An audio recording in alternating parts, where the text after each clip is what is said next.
get started. Maeven, a clanking of the iron cell door jerks you awake in the dead of night. You scamper away from the bars and back up against the wall. You are so tired. Your elven trance cycle keeps getting interrupted by little noises in the dark. The dragging of chains across the stone floor nearly grabs your attention. The fatigue clouds your dark vision, but your elven ears can hear something skittering away from you within your cell. You narrow your vision until the faint outline of a small humanoid silhouetted against the black stone wall is visible. Why don't you go ahead and roll a perception check for me? And you're going to do it at disadvantage because you are exhausted. Exhausted. Do I need to ma'am. put a point of exhaustion or 2 or how many? You're going to put 1. You're definitely 1. Mm-hmm.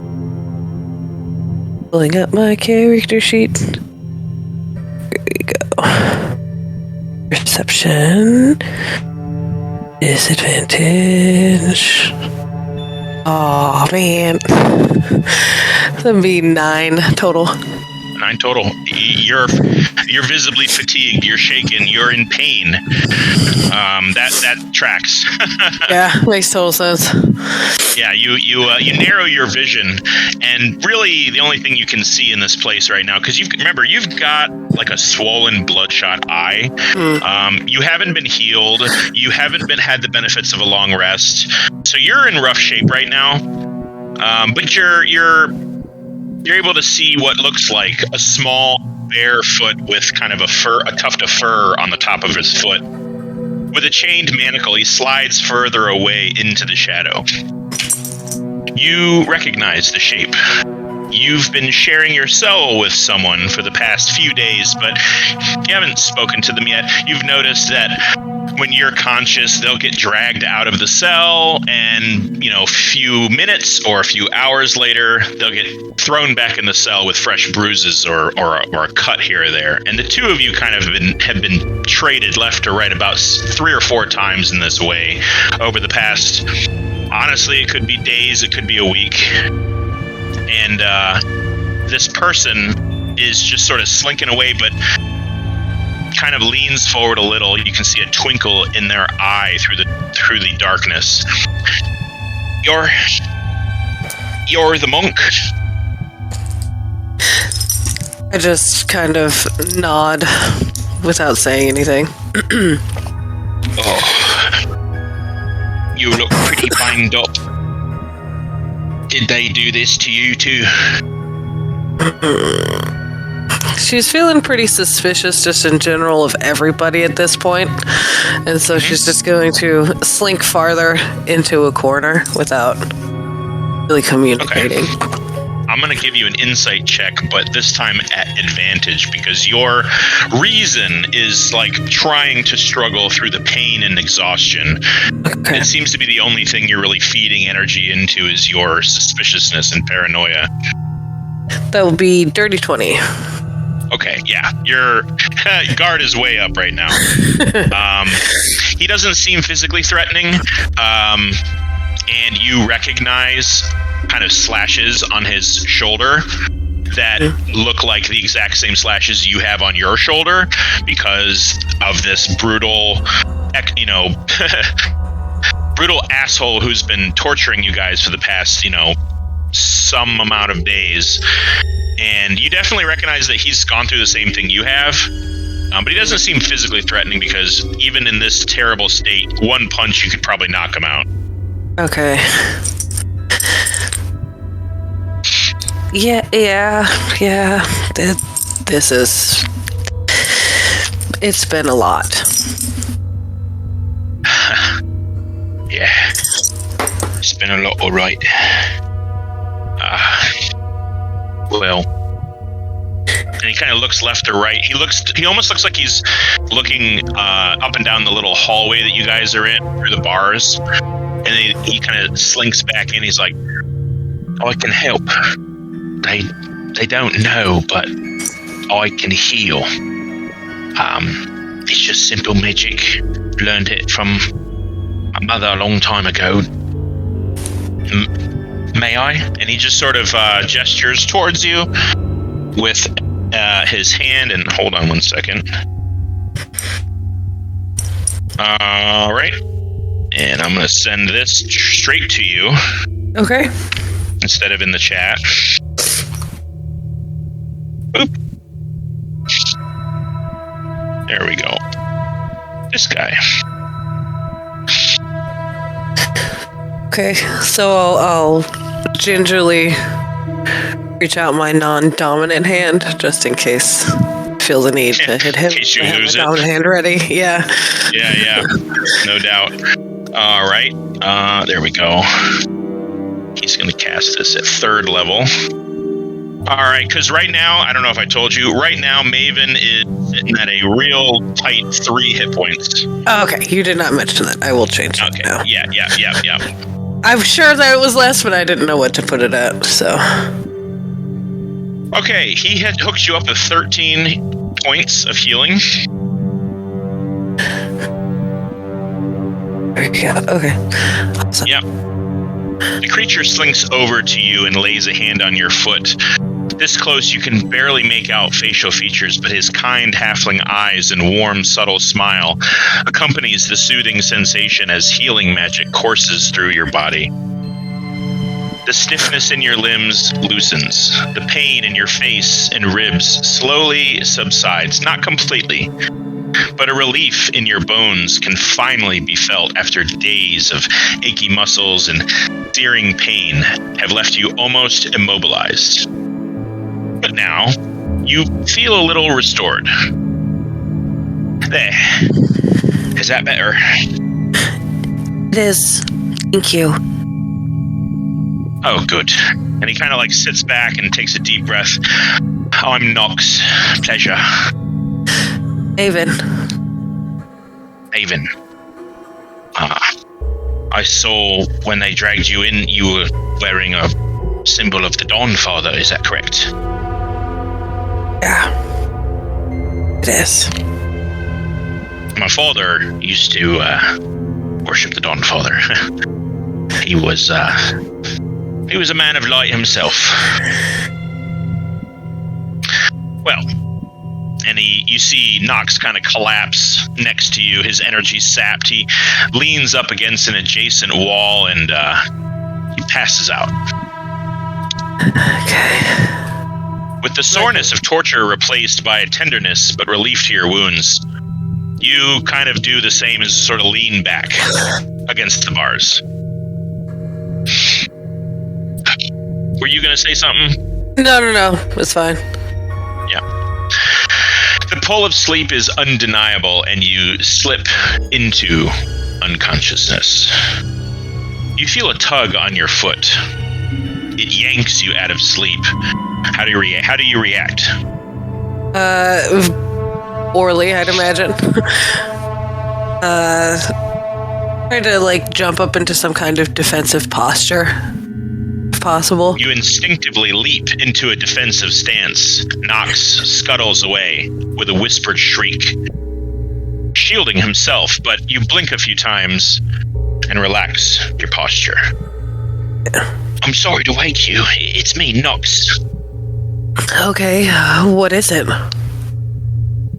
He kind of does that look up and down the hallway, keeping an eye on the guards who haven't, you feel like they haven't paced back here in a little while. And he leans back against the bars and produces something from like a roll or a fold in his clothing. It's kind of like a little burlap cloth. He unwraps it. Here, take this. And he hands you a small handful of bread stuffed with a piece of jerky. I swiped it while they brought me back from their questioning. He takes a bite from his own little wad of rations. Thanks. She eats it ravenously. Yeah. It nourishes you. You definitely can count a meal for the day. It's not great bread. It's old jerky, like tough. But it tastes like prime rib at this point. He just sort of he kind of squats down and sits on the cell floor. kind of like wiping his mouth a little bit, looking up and down the hall. So, where'd they take you from then? Long way from here, I'd imagine. Dane. Ooh. I was snatched from my shop in Hookton. It's a small village outside Brackenshire. It was late. I was tossing rubbish in the bins out back, and someone grabbed me, stuffed a rag in my mouth, put it over my head, knocked me on the skull, and I woke up in here. I don't know how long it's been. They ask you all kinds of stupid questions too, right? They say what they want from you. Have they? I'm not sure. All they keep asking you to do is submit and to accept their offer of family amongst this organization, knowing full well that what they've done is horrible, but this really beats the alternative. And once they feel confident that you're with them, they'll ease up and give you things to do. That's what they've told you. But they need people in this effort, and you're a very capable and powerful individual. So, they're pretty persistent in their efforts. Not really. Tell me what they want. They've told me they have family and to be part of something and all that. They haven't ever said exactly what they want from me. They told me all I have to do is submit, perform a simple task, and they'll let me go. But, nah. They'll never get me to submit. Not even if they... Nox! Risa wants to see you. Get up.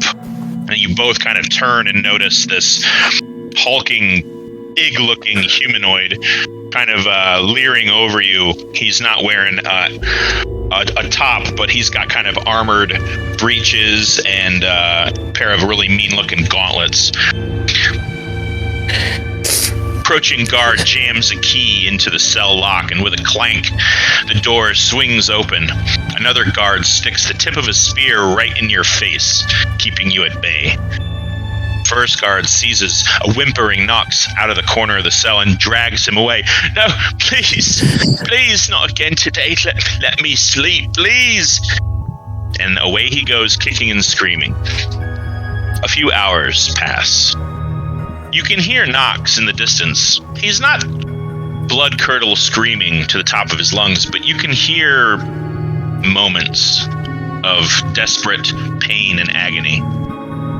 He sounds confused. He sounds like he's relentlessly submitting in a way that he just wants the pain to end.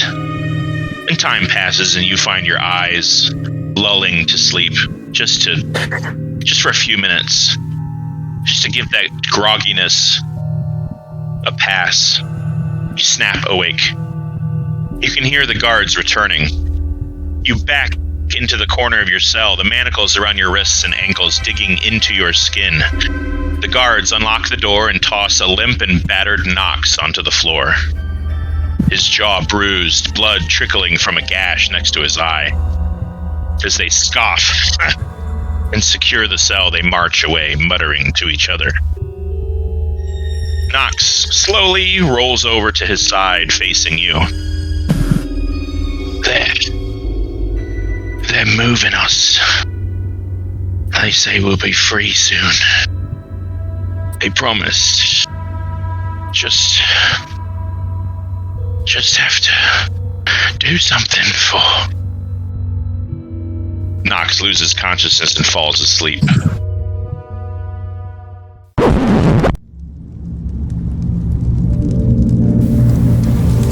The last time on the wilds of Valandiir, the Crown Collectors on mission to root out and spy/murder hobo their way through the Dungeon's Rest, a recently discovered Blackwing hideout. with the hopes of recovering a member of their party, but definitely there to retrieve an artifact of the Bog Mother.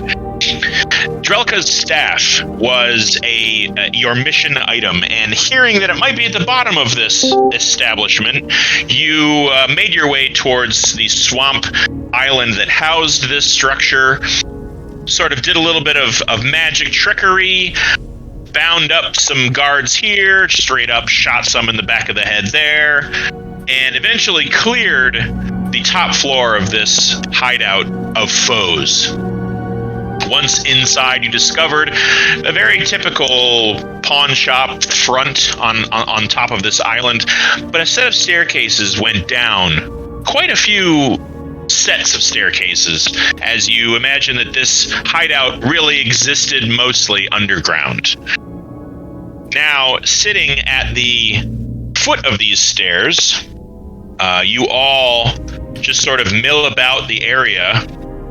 It's not a very big room. It's about 15 feet by 15, and it's kind of a pit where you stand at the bottom of the stairs, and across the way you can see this like kind of a 6 or 7 foot raised area that, you know, the walkway continues a little bit further down. So that's where we leave off.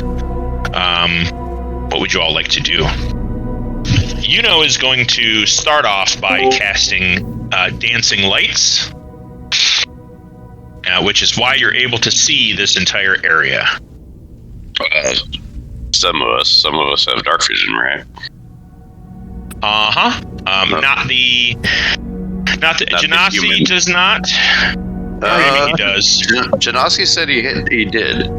Okay, so Axton and Yuno definitely do not. Okay. But you are able to see now. I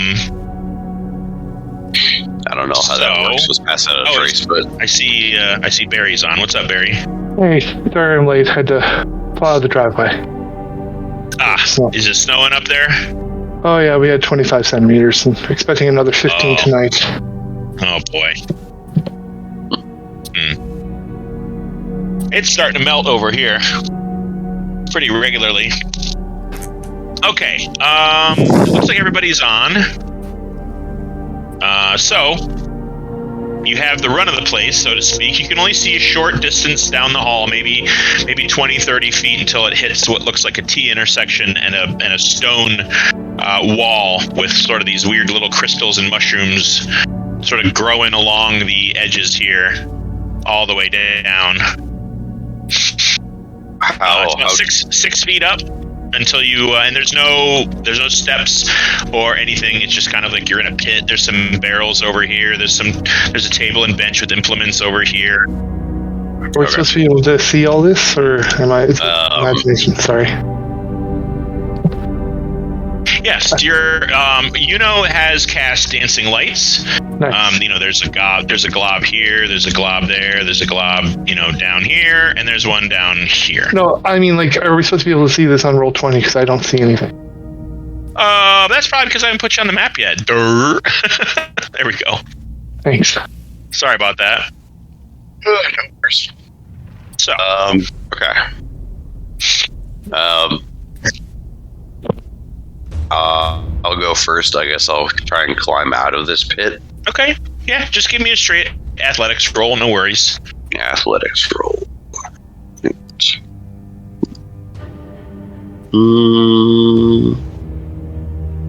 Let's make sure I'm not at advantage or anything weird. Okay. No weirdness. No weirdness allowed. Well, that's average. Yeah. So you kind of hoist yourself up, and nobody's actually trying to help you because everyone's just sort of looking around. So you just kind of hop up, and normally you would expect Luna to kind of like put her head under your foot and give you a boost, but she's not. And you sort of drop down and look back like, what the hell? And you notice that she's staring right up the steps. Up the steps? Yes. She's sitting, but she's staring right up the steps. She's not moving a muscle. Her focus is fixed. Whoa, what do you see, girl? I telepathically send her a kind of a questioning, like, what is she seeing type thing. So how does she communicate with you? Is it in any way verbal, or is it just emotions?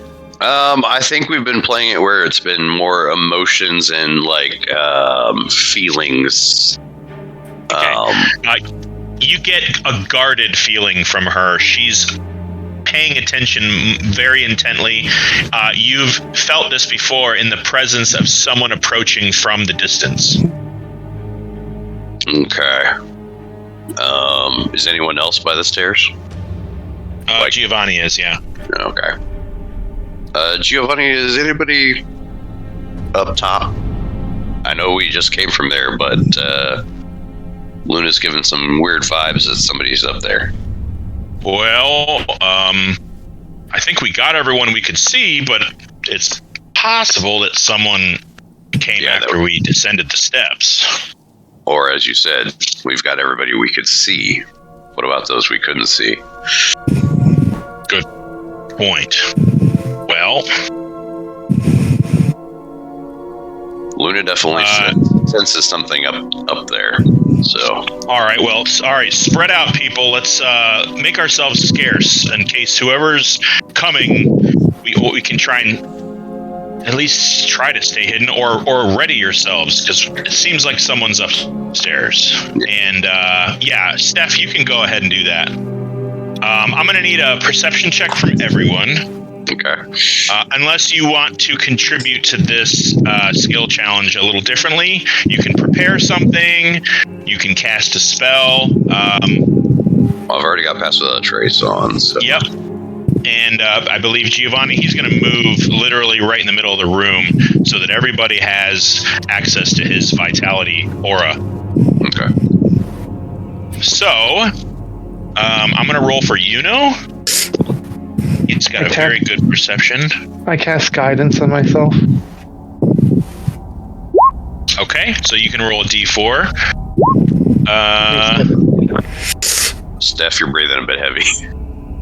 It's my nose is running. I'm sorry. Stop breathing. Sorry. Figure out where to put the mic eventually. Oh, not great. Okay. So Giovanni and Yuno both fail their perception. So whoever is up there definitely is. You guys can't sense anything. You're getting the feeling that maybe Luna is just kind of keeping an eye on stuff, but Baranor and her have never really been wrong before. So, okay. So Koza and Axton. While all that's going on, the two of you can definitely feel the air change. But the footsteps that you would expect are replaced with what sounds like drops of water hitting dirt. Not like that distinct drop in water, but just these little tip-tap tips, and they get a little bit closer, and you all sense a presence at the top of this set of stairs, but you can't see anything until you see Luna's tail start to wag. What's she sensing, or what's she feeling now? Oh, you get the feeling of, hey, what's up, friend? Like, I know who it is. Oh, I have a bad feeling about this. And Iyethara, if you would like to either reveal yourself or stay hidden.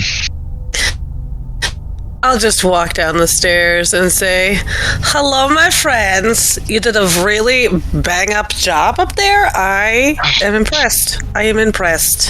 Yeah, Giovanni drops his sword and his shield, and his shoulders slump a little. And he's like, oh, okay, all right. Hello, Iyethara, how are you? I'm doing well, thank you. How's my puppy? And she just goes straight for Luna. Yeah.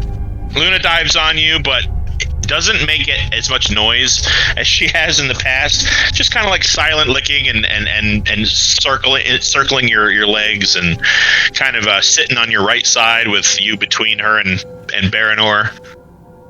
I should have known. Hello. person over there. Just waves him off as she just continues to love on the dog. Person all right, over there. You can go ahead and you can put your mini on the map there, Steph. If she can. If she can. And if not, I can do it. So, yeah, you're in no more dangerous or threatening a situation as you were. You all do have the run of the place at this point again. What would you like to do, guys? You can see, just sort of like he puts one of his wands away, sort of takes a deep breath and moves a little closer to the edge here. Let me try and get up here again. Axton, you want to give me a boost? Yeah, sure. Thank you. Here you go. All right. I'll even cast guidance on whatever you want to do. Oh, okay. All right. So do I make the check again or what?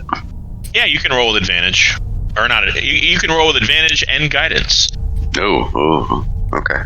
Athletics. Oh boy, double sixes. Yeah. And then guidance is a D4. 11. I am limber today. It is not a failure. Question mark. ... But it is almost the lowest you could have rolled. Sure. And still passed. So it's not that you can't get up the little ledge. It's that the wood is kind of rotten, and you're having trouble really getting a good grip without something kind of breaking, and you're trying to not to make noise. As soon as something kind of snaps, you kind of stop for a moment and then slowly start again. So it takes you a little bit of time, but you do eventually get up there. Once I'm up there, I'll lower my hand down to help anybody else up. Okay. Yeah, is going to take your hand, and we'll say you're able to get him up there once you're up there. So we'll put him somewhere like this. Okay. Yeah. Giovanni's going to take a page from Axton's playbook and help everybody up, especially with Koza. Koza's a big dude. And after a little bit, you all do end up here. We'll just have everybody place themselves in this little alcove here. Lord. Yep. All right. We're going to open this up a little bit more and give you... I want to do polygon. There we go. Okay. Right about there. So did you follow us on your own accord, or did the Marquis send you? What do you think, my dear? What do you think? Well, that's what I'm asking. I think maybe you came on your own accord. No. I like you, and I love the dog, but love my little baby, but no. Yeah, he sent me, and I'm happy to come. I love a little spice and adventure in my life. I figured he'd send some help. All right, Giovanni is going to definitely clink against the walls of this place. I'm going to need a stealth check from everybody at this moment, just to see how quiet you are. You guys get a +10. I have disadvantage, though, because of my armor, I believe. Yeah. Now, my advantage is based on sight. Do I roll with advantage or just roll straight? Based on sight, well, you can see. You just can't see around corners. No, I'm saying my stealth, my Cloak of Elvenkind gives me advantage on stealth checks that require visual, not sound. Oh, you mean somebody to see you? Yes. Yeah, that wouldn't apply. There's nobody here. Okay, then I'll roll flat. Okay. 16 for me. All right. It looks like... Man, 6 is the magic number for me today. Let's see here. That's a 23. 2. Ooh, double 17s from Giovanni. Giovanni actually manages to sort of just hunker down and keep away from the wall. No problem there. Also, he gets a 15 on that one, which is pretty good. So... all +10. Yeah. Everybody's pretty much. Let's see. Even Axton gets a 13 and 25 from Koza. So yeah, you guys kind of like do your best sort of hunch march down this little passageway to this little spot where you're at. And you're gonna see Yuno is gonna come over here, and you see him kind of wave his hand. Actually, he's more like right here. He's looking in this direction. He sees these giant roots growing through into the cave, and he's going to detect magic. Okay. And he just kind of spins around after a few seconds and kind of gives Koza and Giovanni this nod of, I don't detect any magical properties kind of a look. Okay. Do any of these roots or anything like that look similar to the assassin vines that we fought before? Would you like to make a nature check or a history check? You can I'll do a nature. Run against your memory or what you know of plants. Okay. Nature. Guidance. 22 plus 3, 25. Real good. No, these just look like giant, thick, long roots from some terrain, maybe a subterranean plant above you, because you guys have traveled about 30, 40 feet underground. Or it could be something from the surface has grown down here. They don't look super healthy. There's a layer of actual dust on these roots, but they're just kind of growing through the wall. They spill out into this little passage by about 10 feet. Yeah, that's it. They just look natural. Okie dokie. I don't see or determine any danger. Go ahead. Can I tell if there's any signs of heavy foot traffic one way or the other? Yeah, I would say you could go ahead and roll a survival check, and you can go ahead and make that an advantage. Let's see, one of them's going to be a 6. At this point that I'm going to have snuff out 2 of his globs of light. So there's really only light here still, and right here, and he's just trying to do his best not to let any light in this area or this area. All right, survival, Baranor. Yeah, I mean, there's footprints all over the place. Okay. All over the place. There's footprints in this direction, there's footprints in this direction, and they're going both directions. It's almost difficult to tell what is going on. There's just so much. They're only about 5 to 10 feet wide passages, and yeah. Okay. Yeah. I can't tell, judging by the foot traffic, which way is more heavily used. So pick one. Eeny, meeny, miny, mo. I'll light a torch and I'll just throw it over this way, and I'm just gonna go that direction. Oh. All right. Hey. So, as you notice Axton going to light this torch, and you guys all begin to approach the end of this T-junction passage, you can see a swirling green light from around a corner. It's dim, but it is present. And it's at this time you can hear a voice whispering from the darkness, quiet, distorted, as if from a sending stone. What is it, Brisa? The safe house has been compromised. The gods above have been slain. And I am gathering our offerings and will send them to you shortly. Take them to the grove and prepare them for their journey to the master's lair. You have let the dungeon's rest fall. The master will not approve of this failure, Brisa. Do not speak to me of failure. It was not I that let the rusty cup fall into the hands of the enemy. Besides, I believe the elf is nearly ready for the joining. The master will be overjoyed. She awaits her prize. Do not keep her waiting, Viscar. Okay. Which corner is this glow coming from? It is sort of coming from both sides. It's at that moment that a torch gets thrown right here. Yeah. So we'll open this up a little bit more. Just a little bit, as line of sight does matter. Oh, hold on. Polygon, there we go. Boop. Boop. Guys, we need to move. Boop. Boop. Boop. Okay, I'll start moving in. All right.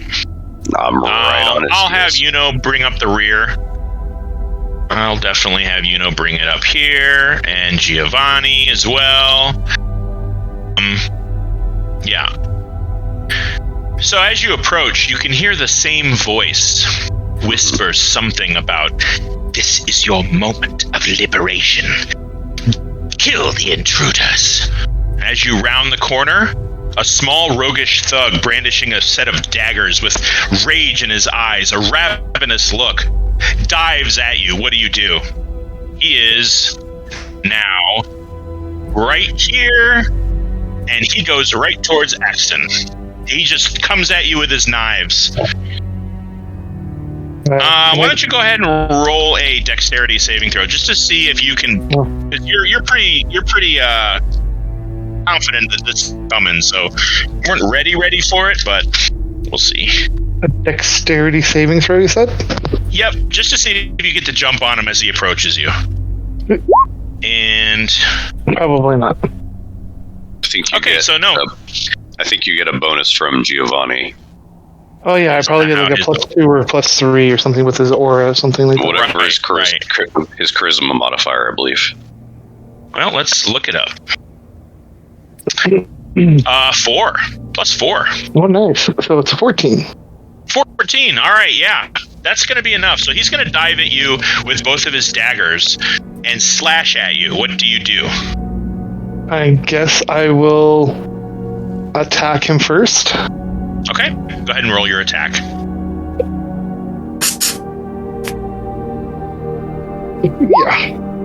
Yeah, a 19 will hit him for sure. That's 11 points of slashing damage. Good, right to his gut. And I'm going to make that a menacing attack. 1 second here. Okay. So, that's 17 total, and he has to make a wisdom saving throw. Yeah, that's a 4 and a 6. He's rolling a wisdom at disadvantage right now. Okay. So that's going to only be a 6 for him. So he's now frightened of me. Yeah. He's also dead. What did you hit him with? The halberd. Yeah. You kind of just like stop him with the halberd, and the spike at the end just goes right into his heart. He's just and he starts to go limp. As you watch the halfling's limp body hit the floor, his blood dripping from your blade, you hear a scream, a familiar voice in horror. You look up and see further into the room, which I will show you now. Definitely Axton and Baronar can see this, so I'll just give this to you. Boop, boop, boop, boop, boop, boop, boop, boop. Boing! Whoa. All right. As you watch the halfling's limp body hit the floor, you hear this scream. You see a whole host of humanoids beginning to turn towards you, brandishing weapons. And then a blinding green swirling light against the wall as a portal is opened. Oh. You see is at this point, he comes out, and it looks like he is going to ready a counter spell. However, this guy right here counters him with another counter spell, and both of them exit out. This portal is now established and roiling, the green swirling light bathing the room. So we'll go ahead and, well, you're not over there, so that'll be up to you to discover in a minute. Hold on. Yeah. It's the source of the scream, however, that captures your attention. There at the back of the room, huddled beside a tiefling holding a staff next to the portal, is the bruised and bloodied frame of your friend Maeven. And what you see is this. Oh, shit. What? There we go. They're going to sacrifice our friend. Yep, and you see a skeleton next to this tiefling. Her eye bloodshot, a trickle of blood from her mouth, bruises on her face and body. She screams again, "Nox, no!" as she watches with horror as the creature lies dead at your feet. Just then, grabs her by the shoulder and drags her towards the portal. Maeven struggles fruitlessly against her bindings and slowly looks up at who killed her friend. Her gaze rests on Axton, and her expression morphs from horror to confusion. It's then that the tiefling whispers in her ear, Oh, shit. "Don't you see, Maeven? It's just like we said. They are mindless killers who don't care who they murder. They are not your friends. Come now, child. Let us take you to your new family." Maeven's face twists from a look of shock and disbelief and slowly curls to an expression of rage and wrath. As her lips part into a snarl, she disappears into the portal and vanishes.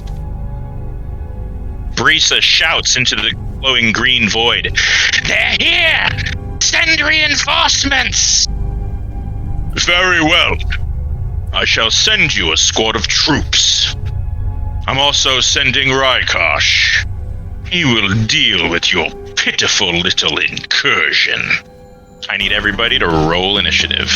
Fuck. Oh, that's just great. Normal.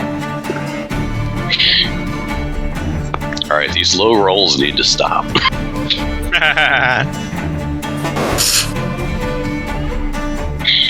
I cast guidance and then roll initiative. I need to turn Kenku down a bit. They're a little loud. That's better. Let's see. Is there anything that you see? Or do you have to wait for stuff to happen? Let's see. Nope, not yet. All right. I have my little setup already rolled, so I'm going to roll for Yuno and Giovanni. So, if you guys are all set, I'll throw up the turn order. I'll have him roll initiative. Wow, he only has a 1. That sucks. Wow. Pretty good. And then a Yuno gets... Ooh, he got a 13. That's not bad. All right.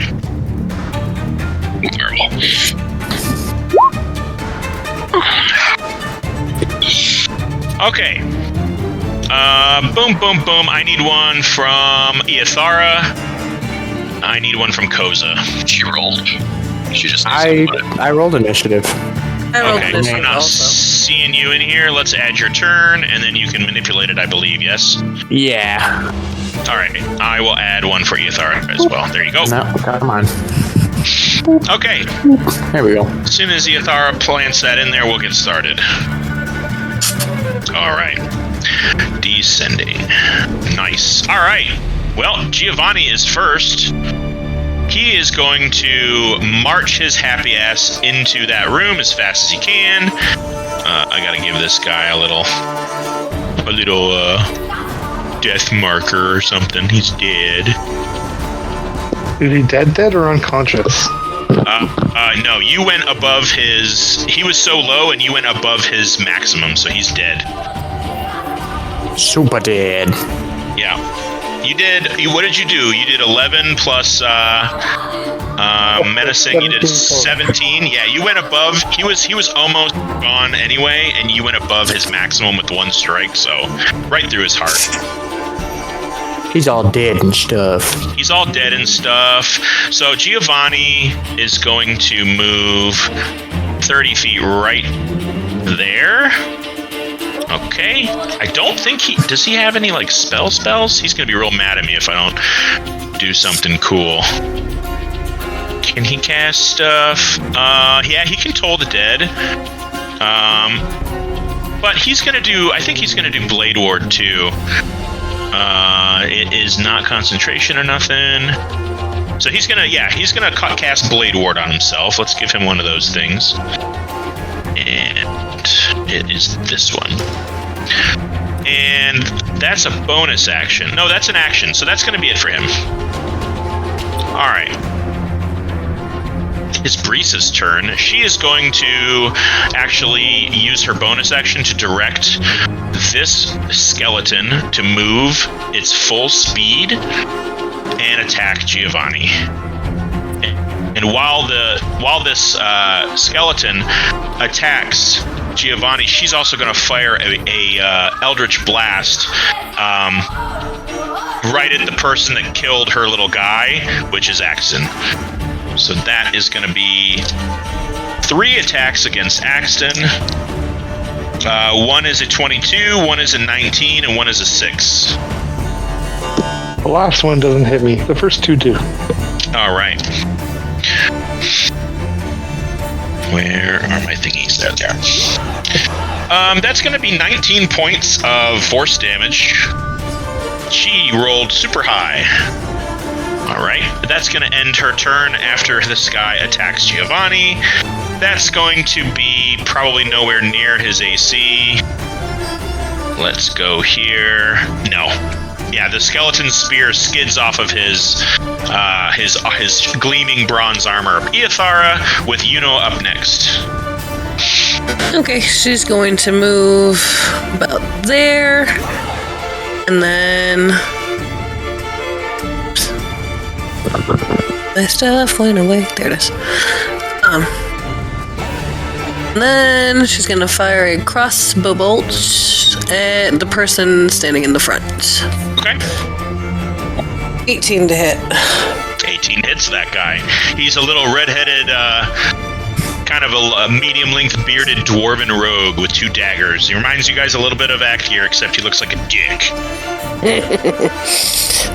And sorry, I'm trying to go through this. So it'll be 12 damage, and then I'm trying to figure out if I get sneak attack because I've gone before them in combat, and she's an assassin rogue. I'm trying to figure that out. Excuse me.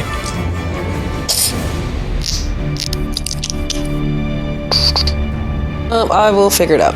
It's 12. Dun, dun, dun.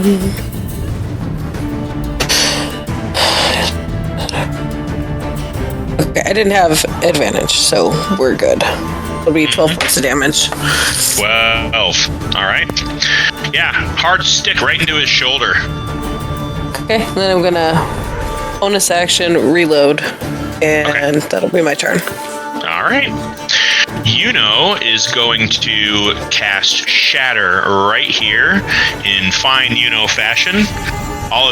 Every one of these guys, actually, this right here is Maeven, and she is now gone.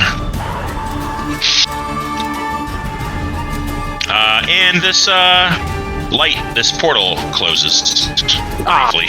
Fuck. Yep. So Wait, Yuno's going to cast Shatter.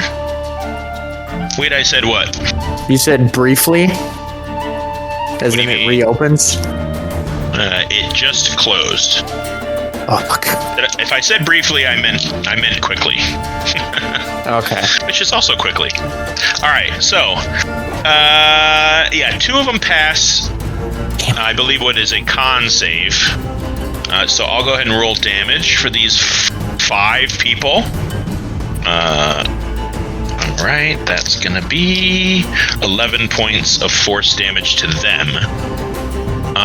Okay, this guy does not get caught in that. So that's gonna end Yuno's turn. And it is Axton Woodman Bloom. I see, okay. 5, 10, 15, 20, 25, 30. I guess I will use my halberd and attack the skeleton here. Although, hold on, I was here. 5, 10, 15, 20, 20. Yeah, that's as far as I can go. I'd like to get flanking there, but I can't. Okay, I will swing at this skeleton here. 13 Right. damage to it. Let's see here. Yeah, a 27 definitely hits.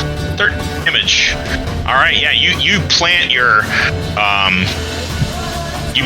halberd right into its rib cage, and almost looks like you're going to shatter it into 1,000 bones, but it manages to kind of absorb that blow, and its form holds together with this dark green energy just a little while longer. And I'll use my bonus action to use my second wind. Okay. Oh, 16 hit. Nice. Cool. Yeah, you almost got them all back. All right. And It is the that'll Black end my Wing's turn. Yep. It is the Black Wing's turn. All right, so this rogue here is going to move into the shadows. Bonus action, hide. Accent, I need a perception check from you. Oh, I hope you could beat a 22. Not enough. So he is going to fire at... He's going to throw both of these daggers at Axon. Because you just looked like a big old threat. So he's going to throw them both at advantage. That's a 25. And that's a 19. Does that hit you? Yeah, my AC is 19. Okay. So they both hit. Oh, that's cocked. That's 11 points of slashing damage, plus... 7 sneak attack. So that's 18 points of piercing damage. Yay! This guy is going to actually run through here and disappear into... Can you guys see it if I do that? It's just in the darkness? Yeah, we can Yeah. see the ping, yeah. Okay, yeah, he's disappearing in this dark area somewhere. And this guy is going to charge here and swing at Giovanni with 2 strikes from this glaive. Both, one's a 6, one's a 9, so that's not going to be enough. He's got a high, his glaive strikes glance right off of his armor. This mage is going to move over here, back up against the wall, and almost squish himself into a corner. And he is going to fire a firebolt at Ieathara. He's just barely able to see you. He looks human, so you imagine it's kind of dim. So he's going to fire this firebolt at Ieathara. That's going to be a 22. I mean, rolling 22s a lot today. That hits. Okay. And that's only 4 points of fire damage. 4. And then he's going to grab an amulet around his neck. You see him like kind of close his eyes, whisper, and his form like shifts and moves out of phase and vibrates, and he's going to cast Blur. I hate the mages. Fucker. I hate them. I He hate all becomes those he becomes real difficult to see clearly. So, that is going to end the Black Wing's turn, though. And it is Baranor's turn. Cast Hunter's Mark on her, the tiefling. Okay. Luna's going to move up to right here, and then I will take a shot at the tiefling with the Gardener's Bow. Okay. Gardener's Bow. Just a regular shot. Does a 26 hit? Oh, yes. Even with shield, which she looks like she's thinking about casting, and then she thinks better of it, and just takes the arrow. Alright. 10 whole points of damage. Alright. And then Luna will attack the skeleton. Alright. And she gets advantage because she's right next to Giovanni. Pack tactics. Mm-hmm. It's a 15. Yeah, 15 hits, but what's up with you rolling a lot of double numbers? I don't know, and I don't like it. All right. While I do damage, he has to roll a DC 11 strength check. All right. For the skeleton, that's cocked. Maybe I should make my roller flat. How about that? There we go. Ooh, not great. That's a 9. All right, he is knocked prone. Okay. And he gets 12 points to damage. Okie doke. Yeah, he scatters to the wind. He's not just prone, he is also a pile of bones. Okay. Let's do this. Blip.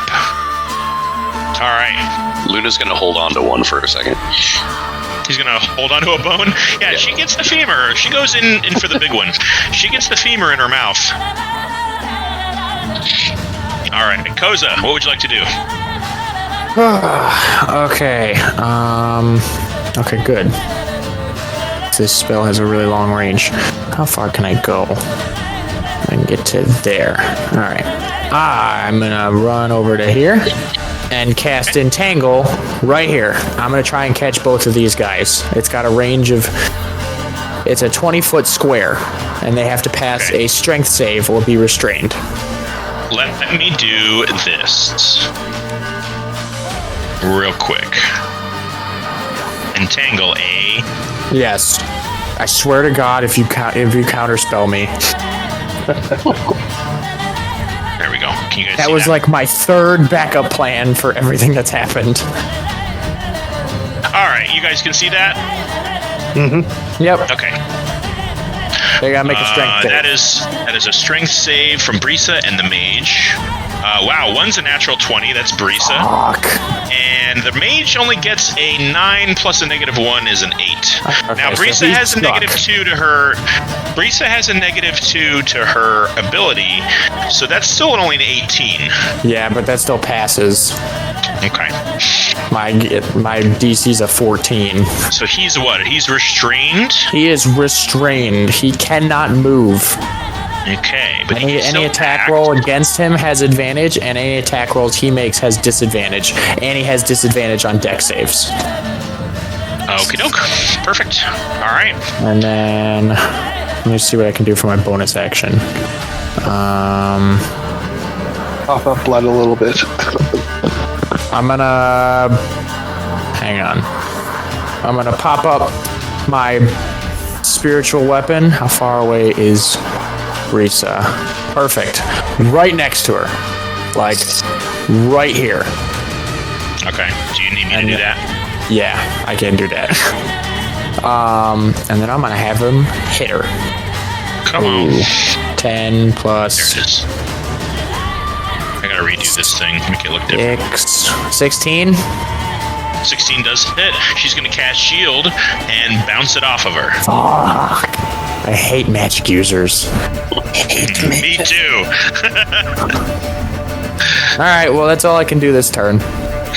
Both of my magic users are not here, so I get to bitch. I hate them too. Trust me. Hate magic Counterspell is users. the bane of my existence. I like magic users. I know you do. I like playing magic users. I don't like fighting Well, magic users. everyone loves They playing suck. magic users. All right. At the top of the round, I'm guessing that's the end of your turn there, Koza. Yes. Okay, at the top of the round, you see Brisa just kind of like flinch for a moment as this stone circle blindingly blinks back open with this portal, and people spill out of it. Oh, does it go like there's Stargate where that thing comes out and just disintegrates everybody in front of it? No, it's just a cool portal that doesn't do that to its own people. How rude. How rude indeed. That guy, this archer jumps over here, narrowly missing the spiritual weapon.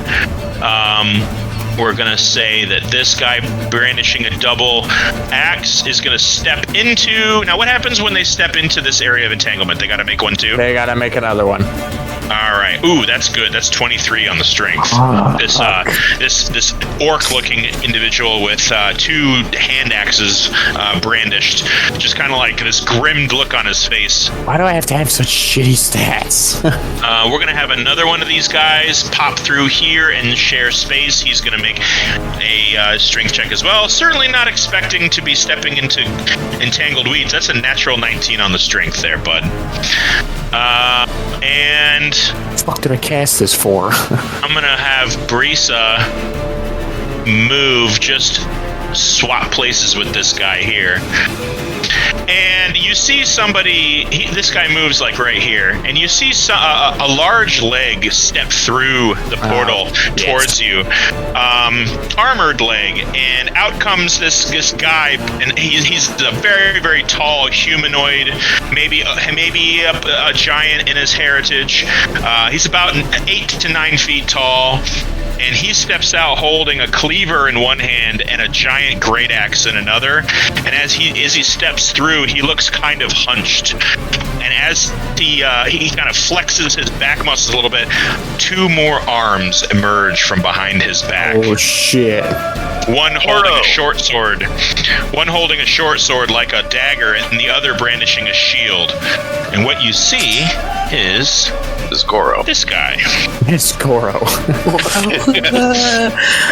Wouldn't that be something? Yeah. Oh man, That's what he is mean looking. Oh, that's Goro. not fun. Goro is awesome in the world. Raikash is on the map. That's it. I'm taking his other arms for myself. I'll get that arm. That's my champ. He's going to count as part of the Black Wings order.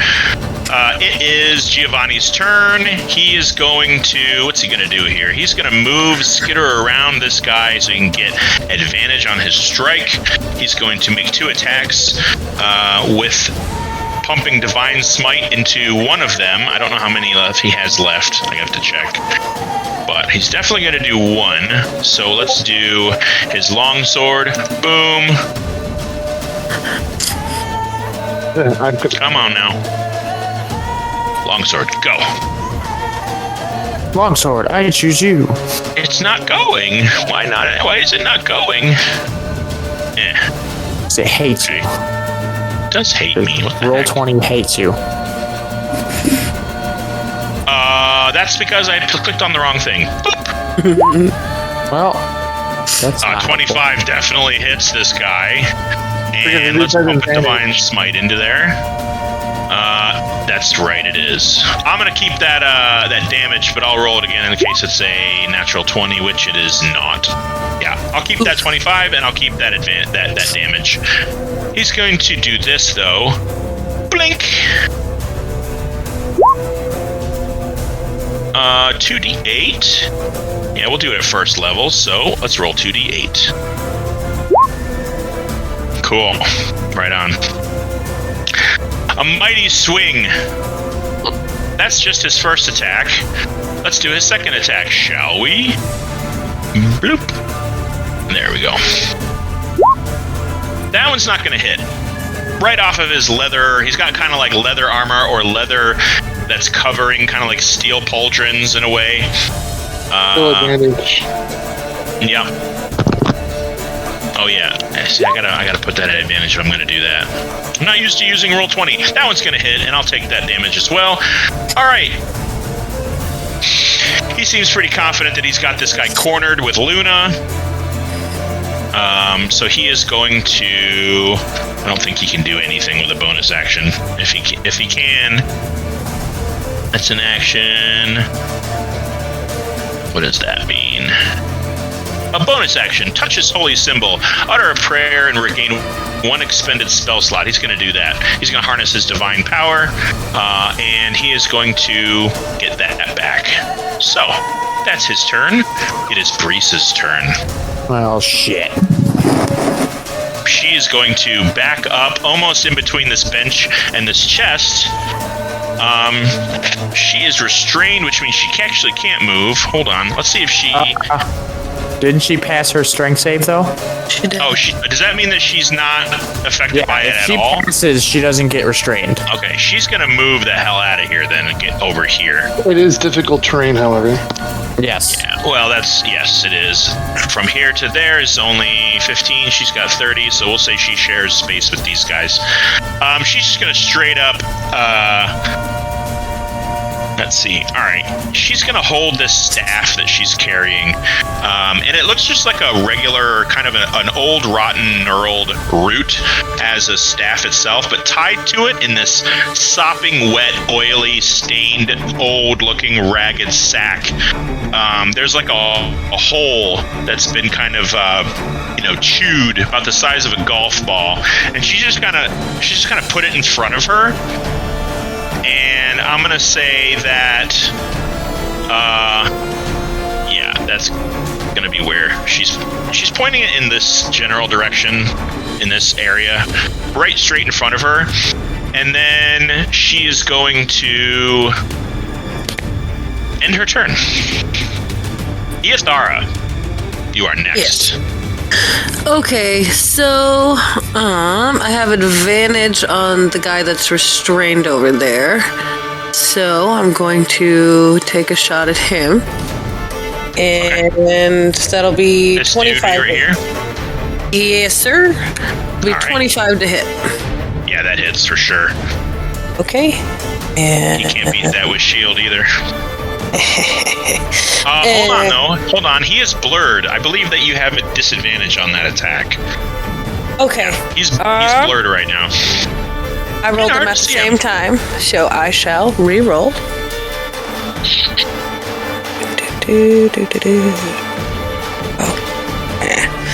That'll be 15 to hit. 15 does not hit. Okay. You see him raise his hand, and this white kind of arcane barrier kind of glances your bolt away. Hate the mages. Okay. Then for my bonus action,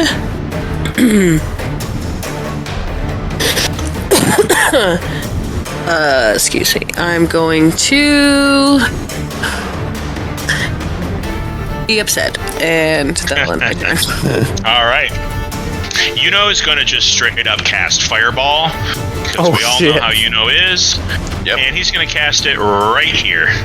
And that's Good. 20 feet in every direction. Nice. So it's going to catch... He's going to actually center it right over... hold on. Center it right over here. And that's going to pretty much catch everybody except you guys. So I'm going to roll... I'm going to roll a whole bunch of dex saves. 1, 2, 3, 4, 5, 6. 1, 2, 3, 4... 5, 6. This one automatically fails because they're restrained. Yeah, alright. So he's the one that got the 2. I got a natural 1 from this orc. That's a natural 19, so that's a save. That's a natural 20. That's a 14, so I think that fails too. I think it's a 16 I gotta beat. So everybody but this guy here and this lady here, everybody else failed. And if I'm correct, Fireball is what? It's 8d6 or something like that? Depends on what level, but yeah. Fireball.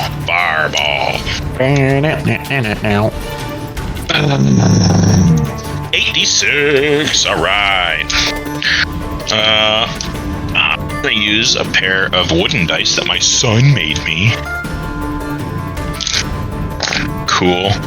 2, 4, 8, 9, 11, 16 points of fire damage. So, let's see. Everybody's still up. This guy's not looking too hot, and this guy's not looking too hot. Actually, they're looking very hot. They're on fire. That's gonna end his turn. Axon Woodman Bloom, what are you doing? Looking good.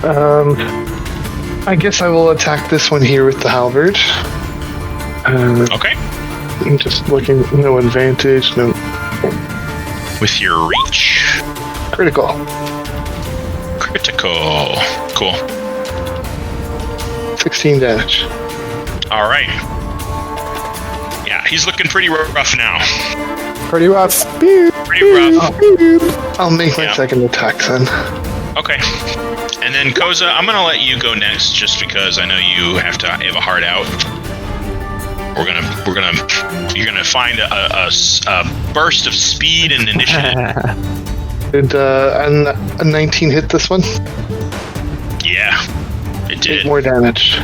8 more damage. He drops to one more knee. damage. He's not out yet, but you have opened up a large wound in his chest area, and he is bleeding out for sure.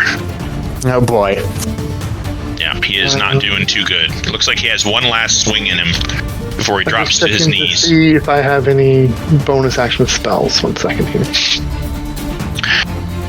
I guess I will cast a healing word on myself. Yeah, you took a couple of hard hits, like right away. That's healing word is how much again? 2d4 plus. No, Plus your spell casting ability, I think. Yeah, I like to let people add their spellcasting ability. Otherwise, what's the point? okay. 2d4 plus your spell. Yep, it's 1d4 plus your 1d4. spell mod. Yeah, 1d4. That's 3. And what's my spell mod? Probably I think for like you it's 4. wisdom. Yeah, so Yeah, you 4. got high wisdom. 7. All right, cool. And then All I'm right, gonna move. 5, 10, 15, 20. run away. Yeah, I'm not doing too hot, so. All right, Koza, what are you doing? Okay, I know we just drew this square, but if we could move it like 10 feet to the left, because I'm gonna cast Spike Growth, which does not require a saving throw, but it makes the area a 20-foot radius difficult terrain. And anytime a creature moves within it or into it, for every 5 feet, they take 2d4 piercing damage. Okay, so the entangle is dropped, Yes, because it's concentration.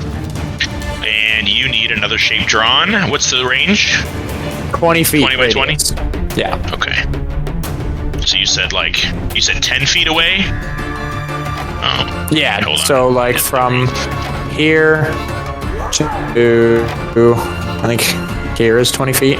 Yeah, okay. So it's just outside where Giovanni is, but it's able to catch all these guys by the portal. Perfect. Understood. Okay. Yeah. So now anytime they move, they take 2d4 piercing damage for every 5 feet they travel. Okay. Right on. No roll needed. No roll needed. It's difficult terrain. Okay. All right. And then as a bonus action, I'm gonna have my spiritual weapon hit the forearm guy. Okay. Go for it. Nah. That's cocked. That's a 14 plus 6, so that's 20. 20. Dirty 20. Dirty 20.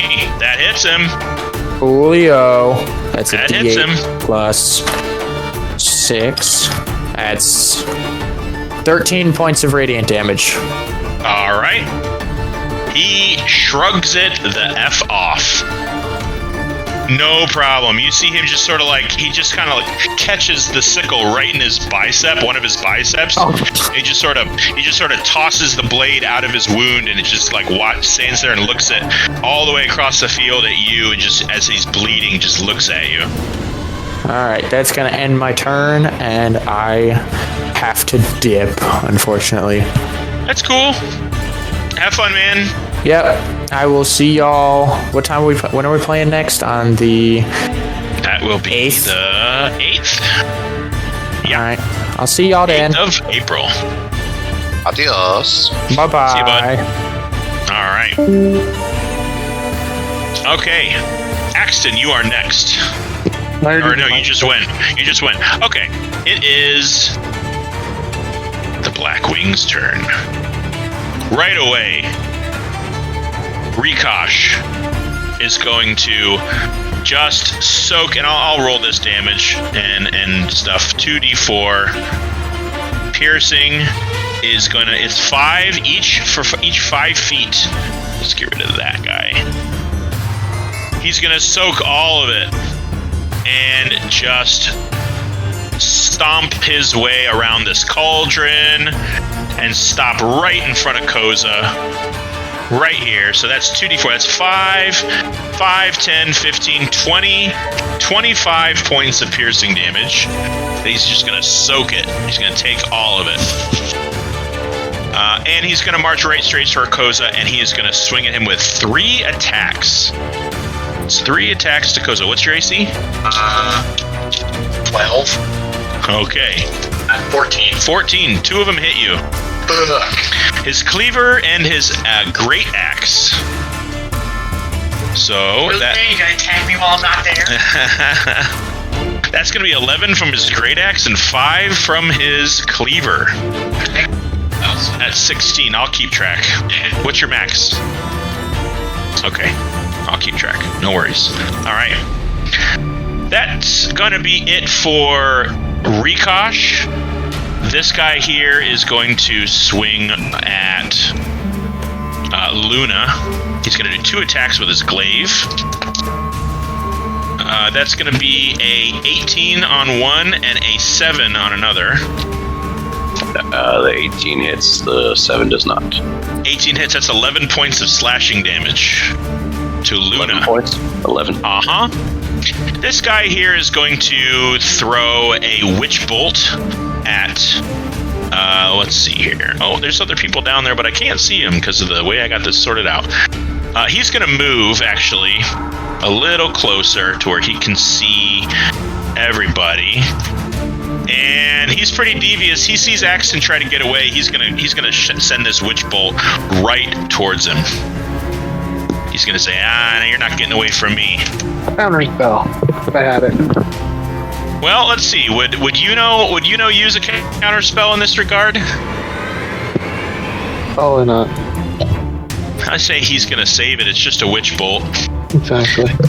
It's just a witch bolt. You can take it. He figures you can take it. So that is a ranged attack. So that's going to be a 24. A 24 ranged spell attack. Oh yeah, that hits me.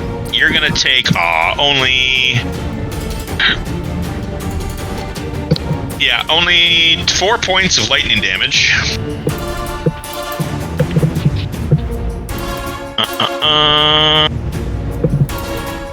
Coughing up blood again. Blood.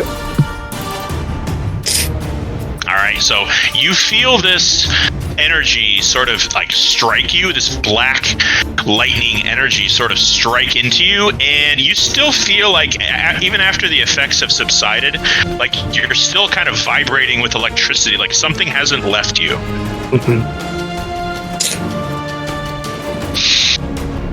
Alright, that's going to end his turn. That guy... this guy is going to stupidly charge, and he is going to make it about there and stop, and he's just going to throw his great axe really, really hard. Right at Baranor. Does that great axe have a thrown property? He can. Okay. That's a 19. That hits. Yeah, you're going to take 11 plus... Yeah, you're going to take 15 points of slashing damage as this great axe through the air sails towards you and embeds itself in your chest. Okay. Ow. Yeah, that's going to end his turn. And this guy here and this guy here emerge from right over. Boop, boop, boop, boop, boop, boop. And he's going to stop short right there. And this guy over here is going to emerge next to him. He's going to bonus action hide. Axton, again, I need you to make a perception check. And he didn't roll that great. You say that great, but it must be like 20 or above, so... Otherwise, my passive wisdom would be... Otherwise, my passive wisdom would probably be able to see him. Let me see. Here we go. 25. Yeah, you see him kind of round around the corner, and he tries to hide, but you're like, I know you're there. And This guy's going to do absolutely nothing, except he's going to produce a kind of like it looks like a red cherry tomato from his hip. And he's going to kind of pop it, and you see him drink it. This guy right here, he is going to throw both of his daggers at Yuno and Axton. He's going to throw one at each of you. Axton is going to get hit with an 18. Oh, that's a miss. Yuno is going to get hit with a 19, but he's going to cast shield. It glances off of him. This guy is now pretty pissed. And this guy right here is going to fire an arrow at Koza. No, at Giovanni. He's closer. He's going to fire it at the paladin. So that is going to be a 20, which is his AC. So that's going to be that's going to be 4 points of piercing damage on, which has halved to 2 because he's got Blade Ward up. That is going to so end their turn. This guy is not really going to go anywhere. He's going to... Actually, you know what? He's going to soak the damage and move out. So he's going to take that 5 points and move out right here, but he's not going to do anything else. He's going to move around a little bit. It's about there, but that's it. That's it. All right. So, Baranor, you are next. All right. I'm going to take a shot at the tiefling again. Let's see, normal. Okay. Oh, that sucks. Okay. I know. Okay. And then Luna is going to attack this one right here. Okay. She gets advantage because she's got Giovanni on the other side. Low rolls. 17. 17 does hit. Okay. You kind of figure he's got an AC of 16. Okay. Or which way? Wait, hold on. Did you attack the Rikosh or this guy? Yeah, that's what I thought. Okay, 16. Yeah. DC 11 strength check. All right. 10 piercing damage. Bad news. That's a 19. Okay. And 10 points of damage to him. All right. And he goes down. Okay. She bites him to death. That's my turn. All right. Koza already went. It's Giovanni's go. He is going to, let's see. He's going to go straight for this guy here. He seems like a threat. He's going to make 2 attacks. And one of them he's going to pump in a Divine Smite. Wow, double ones. Double ones. I'm guessing he has to hit on a Divine Smite. When you hit a creature, he missed on both accords. Yes. Yeah, you can choose to Divine Smite after the result. Damn. You don't have to announce it beforehand. Say what? Say that again? Sorry. You don't have to announce Divine Smite before the attack. Right. That's on a hit. I'm going to give him that spell slot back. Yeah. Okay. Epic fail. This guy kind of dodges right out of his grasp. It is Brisa's turn. Brisa is going to move 5 feet more out of here. Actually, she's going to back up right to there. She's going to cast Animate Dead, and she's going to bring this guy alive-ish. Alive-ish. He is dead, but he is upright. He's got blood oozing from a giant wound in his chest. But he is alive. But he is dead. And she is going to... Looks like she's going to skulk away into the shadows a little bit. You can kind of see her, but she's trying to stay out of the way. Iathara! Okie dokie. So I'm going to move over. Can I this is terrible. Can I stand over the halfling's dead body? You sure can. Okay. He is now considered a small object. He's no longer a humanoid.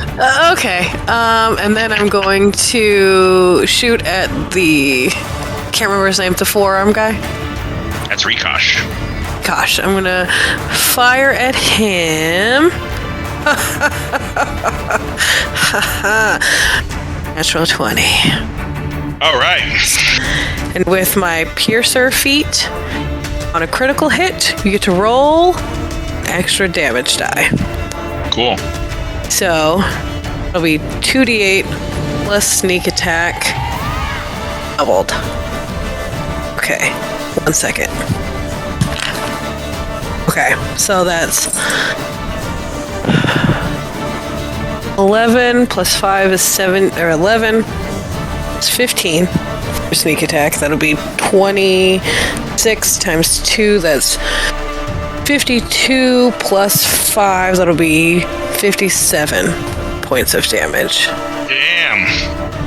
All right, so when Koza's spiritual weapon just sort of like sliced into his arm, took it like a champ, but this bolt that you shoot goes right in its throat and pops out the other side, and you can see him visibly he drops one of his weapons and tries to reach for the bolt, and is like struggling at this point to yank it out. He's like, he doesn't drop to his knees, he doesn't fall down, but damn, he looks hurt. Good. And then she's going to move 5 more feet over here and bonus action hide. All right. And that'll be... Ooh, that's a 12 to see if they see you, so go ahead and roll stealth. 24. Yeah, you are pretty confident that you're hidden behind a giant rock. And that'll end my turn. Okay. All right, he is going to... Where is He's right there. He's going to move right... Actually, he can kind of see if he backs up here. Nope, he's not going to back towards the enemy. Nope, that's not going to happen. He's going to kind of stay right where he's at. And you see him, pull out his spellbook, and he goes to extend his hand, and nothing happens. And you notice that this guy doesn't move.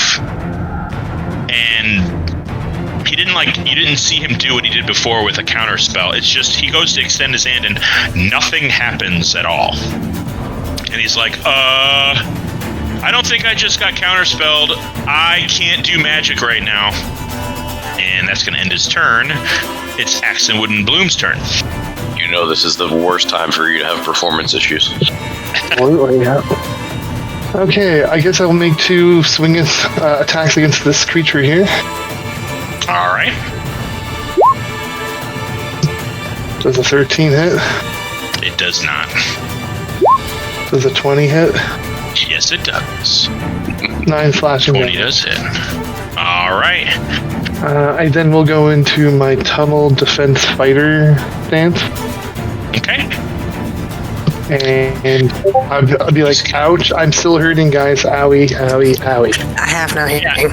And as you kind of go to hit him, he's going to actually deflect that last strike and half that damage because he's going to use his riposte ability. I think it's riposte. Oh my god! Grammar Nazi. I was just saying. Sorry. It wasn't correct to me. He was just saying it correctly. Forgot my mic was on. I'm just saying, for as much shit as they gave fucking for prestidigitation. Prestidigitation? Yeah. I don't think it's a hard word. I'm just saying. Well, it is the Black Wing's turn. Let's see here. The mage is going to back up next to this cauldron. Actually, you know what he's going to do? He is going to wave his hand. He's going to cast Dispel Magic, and this rough terrain here is going to disappear. Then he's going to move right next to this cauldron. You see him wave his hand over the black iron bowl with a fire lit under it. You see this swirling green energy sort of sift its way from the surface of this bowl, this cauldron, into his hand, and you see him kind of shiver a little and regain some vitality. This guy here is going to move right here. Actually, he's going to go and get his axe out of Koza. Or no, that was in Baranor. So he's not going to do that. He's going to pull a couple of daggers from his belt. He's going to sidle up right behind Giovanni. Take a couple of swings. They're both hits, but they're daggers, so it's not that much. Let's see, what is it? It's going to be, oh boy, not great. Total of 6, which is 3 to Giovanni, so he's taken a total of 9 piercing damage so far. Just got to keep track of that for whenever he jumps on here. We're going to have the 4-armed fella kind of back away. Oops, hold on. He's going to back away here and stop. This guy here is going to race up to Iathara, and he's going to take 2 strikes with his short swords at Iathara. One's a 19. One is a 27. Or excuse me, no, 23. Sorry. Let's hit. Okay. That's going to be a nice 13 points of slashing damage. Okay. Here now. All right. How many death saves am I on? You have taken 9 points of slashing damage since last we met, friend. Okay. And you've used 2 divine smites. 2 divine smites. First level? Yeah. Okie dokie. You also used your channel divinity to harness power and regain a spell slot too. Okay. All right, so this guy's moving up here. He's going to he's going to bonus action hide. He likes throwing daggers at Axton. So he's going to try to hide again. That's pretty good. That's a 25. So go ahead and roll a perception check, Mr. Axton. Perception. Oh, you see him. He does not get advantage. Son of a bitch. Oh, I'm sorry. I meant to interrupt earlier. When this guy moved, because of my tunnel fighting, I'll make an attack against him. Yep, go ahead. His daggers come at you with a 24 and a probably not enough. That's a 17. 17 will miss. All right, First one hit. he is going to hit you for 6 points of piercing damage with his daggers. And I did 13 to this one. Okay. Sorry, how much damage did he deal to me? 6? He did 6. Yep. Okay. This guy is dead, but he's not going to move until Brisa goes. This guy, he's going to move over to this cauldron here, and he's going to fire his arrow at Giovanni. Giovanni's a big tank. He's going to try to pierce him with two shots. One's a natural 2. The other one is a 23. Rolling high. Guessing 1 hits.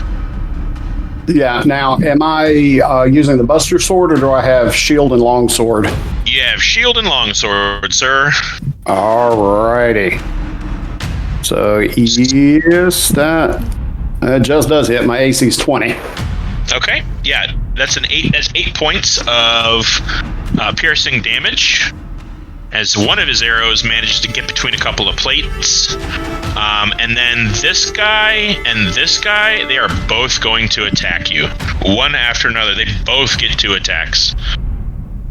It's just one of them. Actually, I think the orc actually already attacked you with his daggers. So this guy definitely gets 2 hand axe attacks.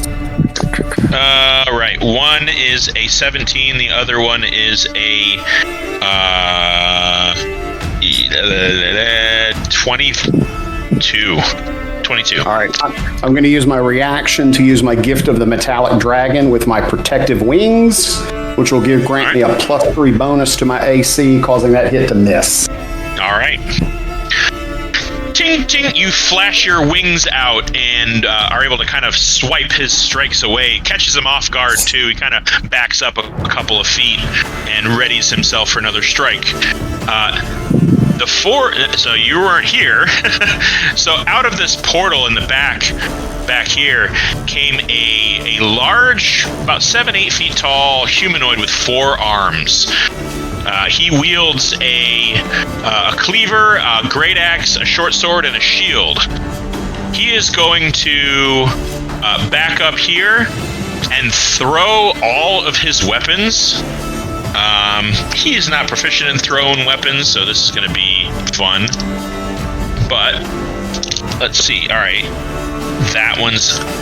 he's going to throw them both at Koza and miss with that one. However, his great axe that he fires at Yuno is a 22, and he is going to do, oh boy, 11 points of piercing against Yuno, because he is not casting shield. And once he does that, he throws his weapons. He tosses his shield aside, and he kind of like kneels down or squats, and you see him, and he roars as loud as he can. He starts to grow in height until he grows about 3 or 4 feet in height. His arms and chest and face begin to darken as at first you think his skin is changing color, but he's actually growing fur. The ends of his fingernails extend about 6 or 7 inches. All 4 of his arms now covered in fur with a canine-like wolfish face. And he now looks like this. What you see, my pretties, is this guy. And that's going to end his turn and the Blackwing's turn. Baranor, you are up. Up here. From here, do I have line of sight on this person still? Yes, you do. Okay. I'll take a shot at them. Just kind of wear them down. 27.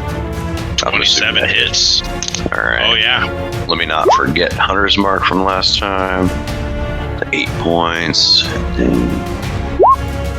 So 12 more points of damage to them. Okay. And Luna's going to attack the one in front of her. The zombified person. Yeah. Is Animate Dead concentration? No, it's instantaneous. Okay, just checking. Yeah. Okay. No advantage on this one. Wait, is it 5 feet of me? Pack tactics. Okay, Ayala is within 5 feet of the creature. Okay, so just flat roll then.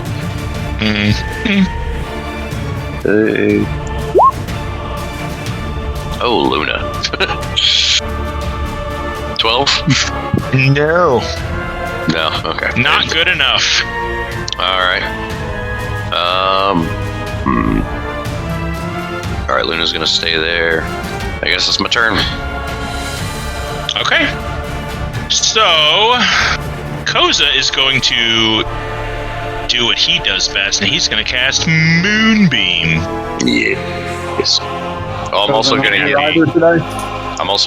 at... I said Koza's not here also? He left before you showed up. Oh, okie dokie. Yeah. There's no more fireballs. Not from Koza. Yeah, No. not from Koza. I'm also... Sorry, before I do that, I'm going to yell at Giovanni. I'm like, we could use a dragon right about now. Do you know where one is? Really? Alright, come on. Why is this being so dumb?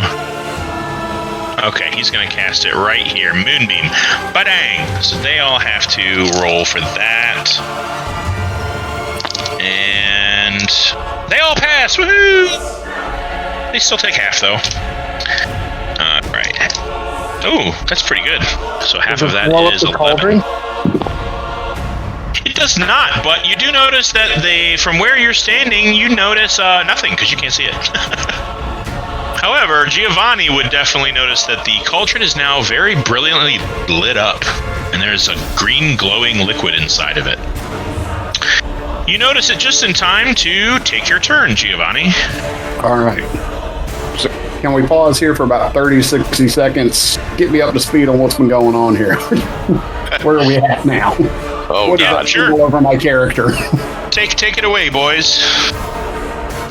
So we rounded the corner. We came up here. We rounded the corner.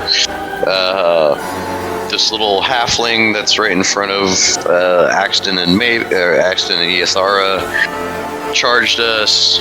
Axton killed him. A brainwashed Maeven cried out in panic and then retreated through the portal, and all these guys came out at us. Okay, so we're just being bum rushed by a big crew of mean uglies? Yes, and big four-armed Goro dude is says he'll handle us. Okay. I will add, just in case you don't listen to the audio, that the warlock up in the corner with the hunter's mark, yes, was speaking to someone through the portal at some point before they entered, and mentioned the name Viscar, wanted to take the master's prize to the grove and await transport or await the journey to the master's lair. Viscar seemed very upset with Brisa, the warlock, for letting the dungeon's rest fall, and they kind of had a little spat until he agreed to send reinforcements through the portal, at which point she flung Maeven through the portal and got rid of her. Nice. Okay, then. So And that's where we're at. Okay, what's that symbol on my character supposed to denote? You have Blade Ward up. I have Blade Ward. Okay. Yeah. All right, so now this is a new turn. Who am I facing off on? There is an orc, kind of a bald-headed orc with a pair of daggers right next to you, and on the other opposite side of him, flanking you, is a half-orc with a pair of hand axes. Okay. Any of them sustained any damage? Have I been working on any of them? Oh yes, so you guys have all been trading blows with each other. They're all bloody, and so are you. A little bit. Okie dokie. Let me see what I got in store. Yeah, I mean, it takes my full action to go into dragon form, so I would not be able to attack this round. But yeah, I think I'm gonna, until I can get a little bit more breathing room from these two beating up on me. All right then, so I'm gonna face this fella, and I am going to take a swing with my longsword. All right, which guy? This one. The one on my right. Okay. 15? 15 does hit. All right. Just hits.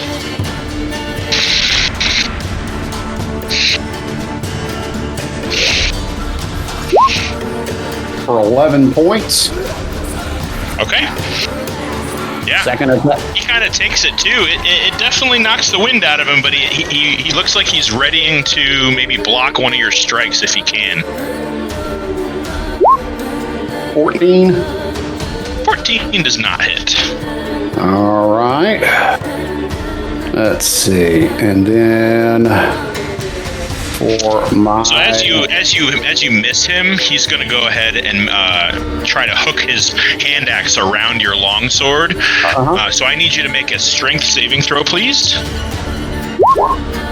12. 12, not enough. Yeah, he grabs around your around the guard of your longsword, hooks his hand axe, which is kind of gnarled, and rakes it across the back of your hand, which you can feel the blade, just jagged blade, looks dirty too, and you just instinctively drop your sword, and he flings it away about 10 feet out of your reach. You are now unarmed. All right. Then for my bonus action, I am going to put up Blade Ward yet again. Okay. All right, and then I guess if it can count as a free action, I'm going to. I guess at the start of my next turn, I can just draw the Buster Sword. Sure. And let's see, can't do any movement because I don't want to provoke any attacks of opportunity. So I guess that's it. All right. Brisa is going to pace a little bit and move away from... Oops, hold on. I just screwed it up. I don't like how they do that, where you can't layer things. She's going to skitter through here, and she's going to summon undead. She's going to wave her hands, and you see her move her staff. And Corey, I have a question. Yes. Your dragon polymorphs into a Earth Genasi, yes? I'm an Earth Genasi. So that's a polymorph that is done. So, okay, she's going to summon this fat walking corpse.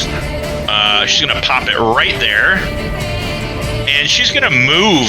She's going to actually use a bonus action to move that staff she has. She's holding like a knurled root staff with this sopping wet, greasy, oily sack that looks like it's holding something about the size of a bowling ball. There's a little tear in the side of the sack, and as she moves it and points towards you, you pop out of your Earth Genasi form, and you are now a dragon. Well,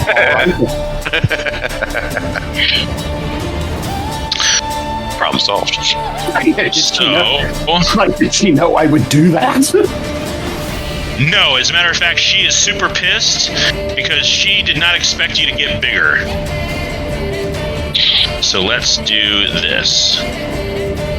I mean, you're not that big. No, but bigger.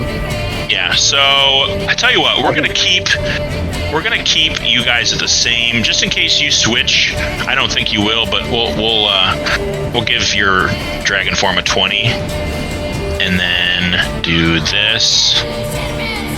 And whichever one you are, that's your roll. So that way I don't have to delete anything. Gotcha. And I'll just move him off the map. Okay, and I'll just For now. I'll put him. Yep. And I think I can do an aura still, because that would still Actually, if that's magic, if the aura is magic, it drops. Okay. Now that I'm thinking about it. But is it? It's kind of an innate thing. Yeah. It's a paladin thing. Yeah, as long as I'm conscious, it's up. Okay. All right. That's fine. I'm not going to argue. It's not that important. What is it? 10 feet? Mm-hmm. Okay. We're going to call it 5 because of your size. You're technically still medium, but because the icon is a certain size, we'll just have to fudge it. There we go. Okay. Okay. Let's see here. Where were we? It's Brisa's turn. That's what she just did. Iathara. Oh, wait a minute. Now that I'm in dragon form, I get one legendary action. Okay. I'm going to take the opportunity to use that legendary action, and I'm going to make a wing attack. All right. So each of these two fellas need to make a DC 15 Dex saving throw. DC. You said DC 15? That is correct. Man, this is just not flat. I got way too much dice in the tray. Hold on. Go away. Don't need that. Okay. All right.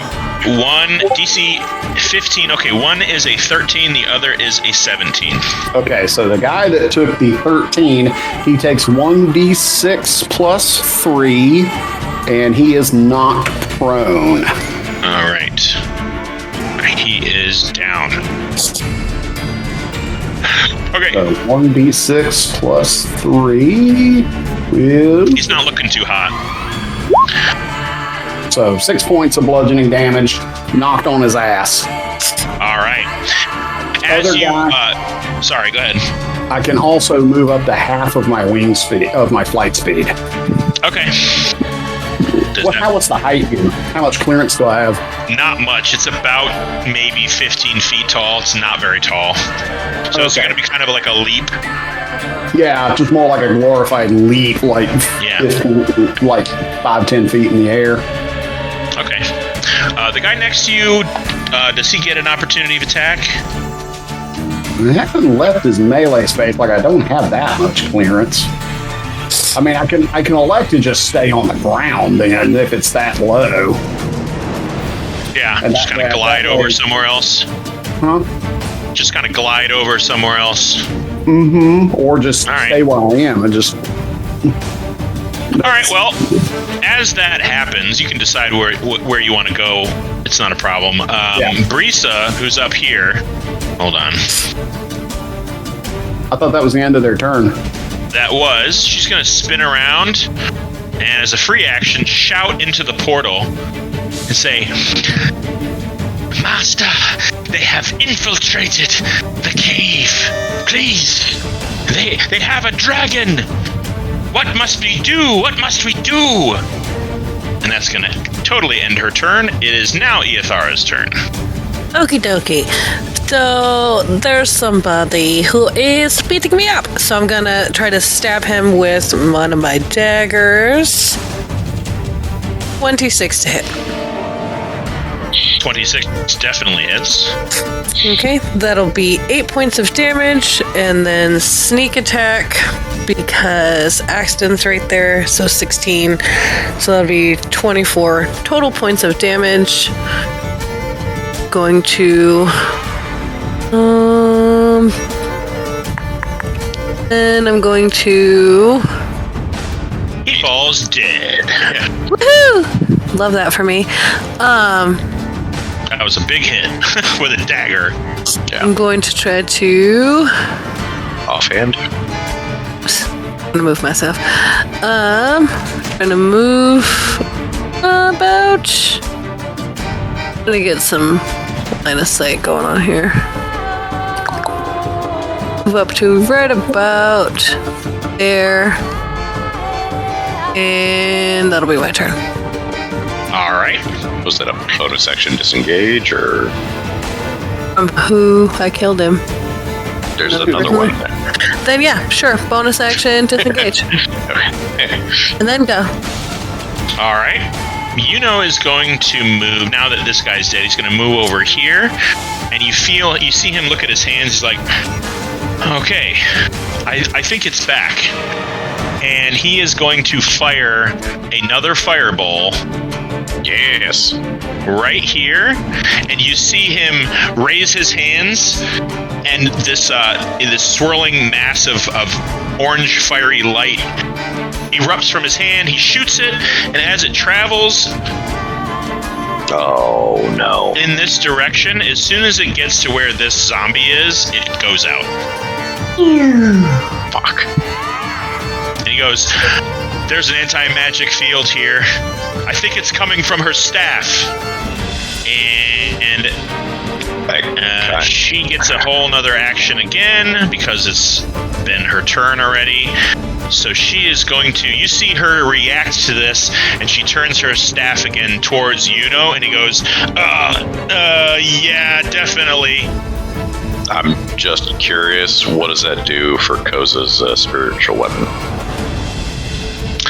She's not aiming it at the spiritual weapon. However, the moonbeam goes out.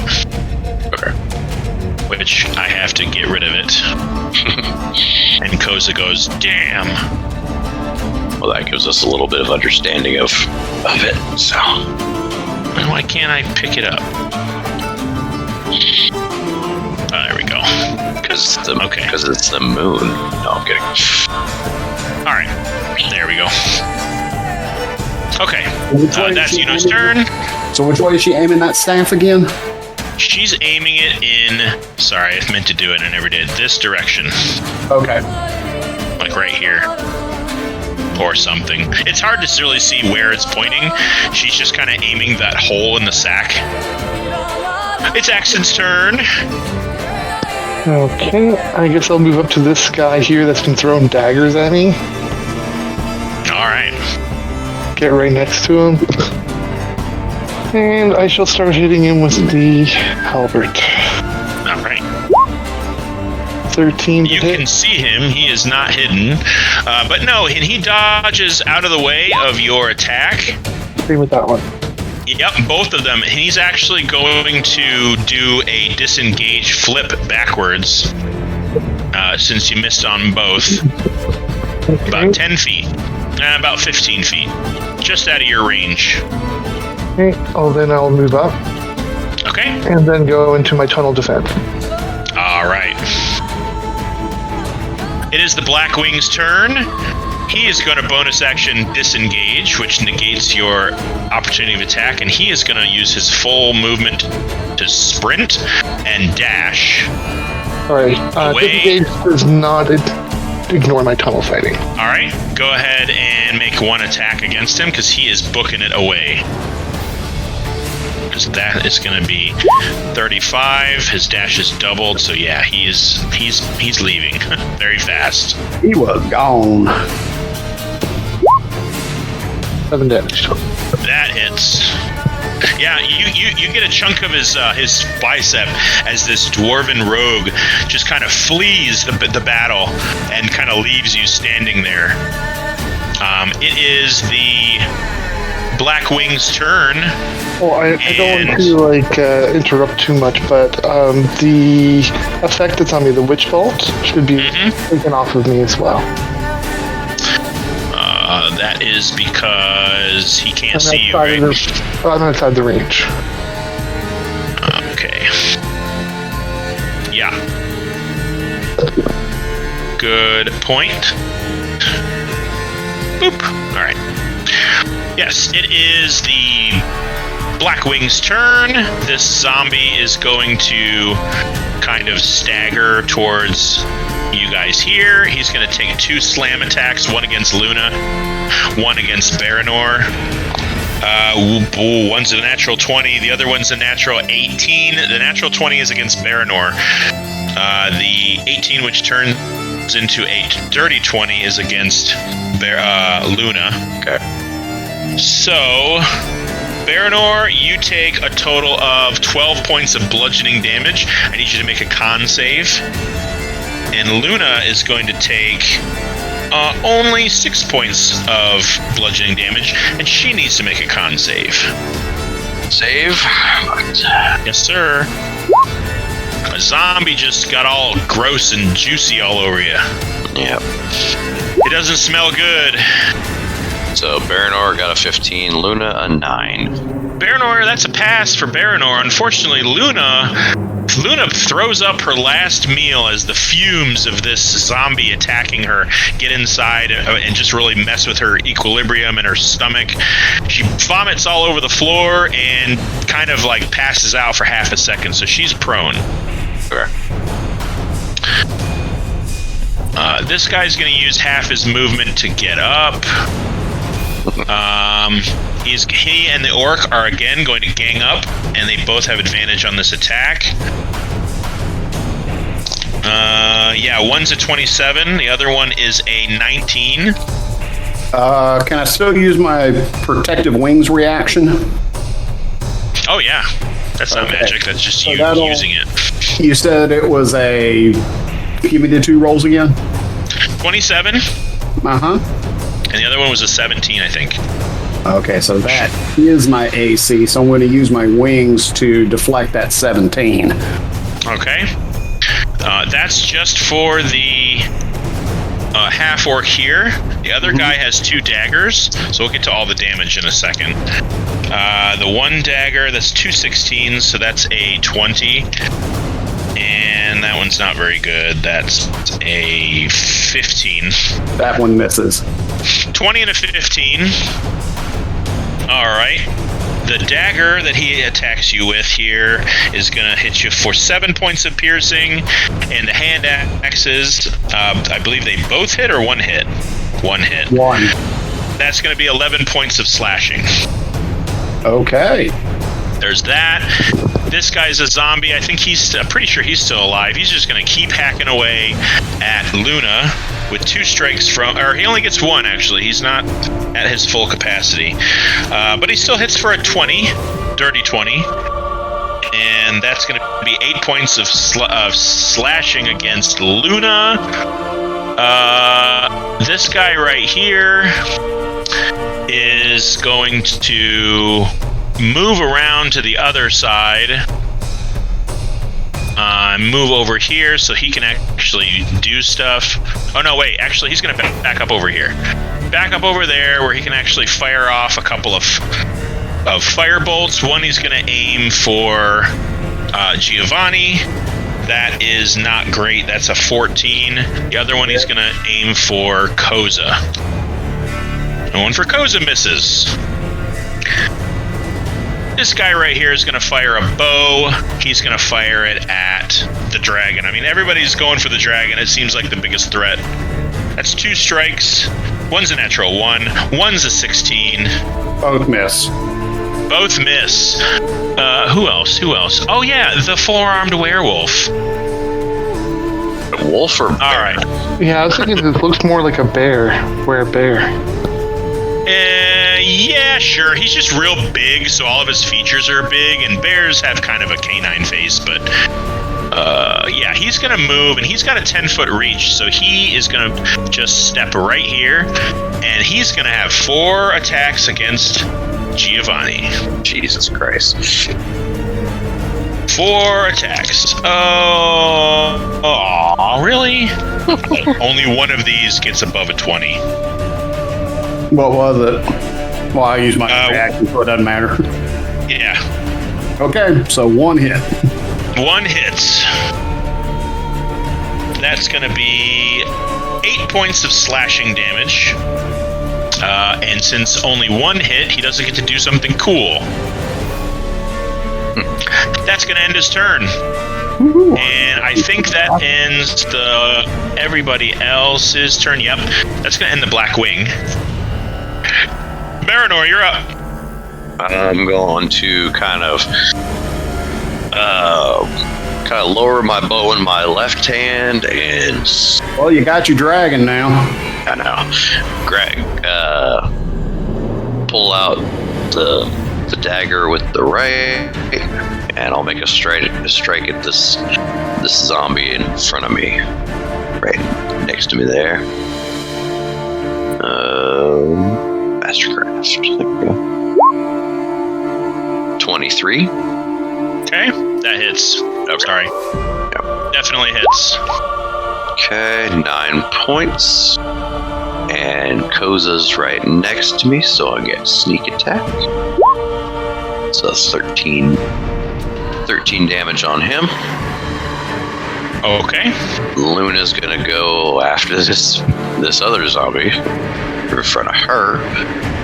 And You said you hit this one? so I hit this one. Okay. Yeah, Got it. Actually, Luna's gonna go after the same one. So All right. She gets her advantage for back tactics. What? Being that you're so close, you go to, I don't know if you're throwing or just slicing at this zombie. He's got a big bloated belly, so as soon as you cut him open, he spews this green, foul-smelling liquid all over everybody around him, actually, which is everybody except the zombie next to him, because they're both zombies. So I just need you to make a dexterity saving throw. I'll roll for Koza. That's pretty good. He got enough.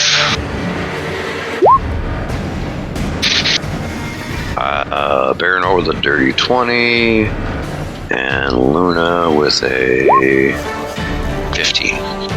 All right. You both pass, so you only take 6 points of acid damage. Oh man. As this creature spews this foul, acrid, odorous liquid all over you from your wound, and you're like, maybe not slicing weapons. Yep, and that changes Luna's plan a little bit. She's going after this one. Okay. No advantage, just flat roll. 18 to hit. Hits. All right. Yeah. 8 points of piercing and DC 11 strength save. He drops. Okay.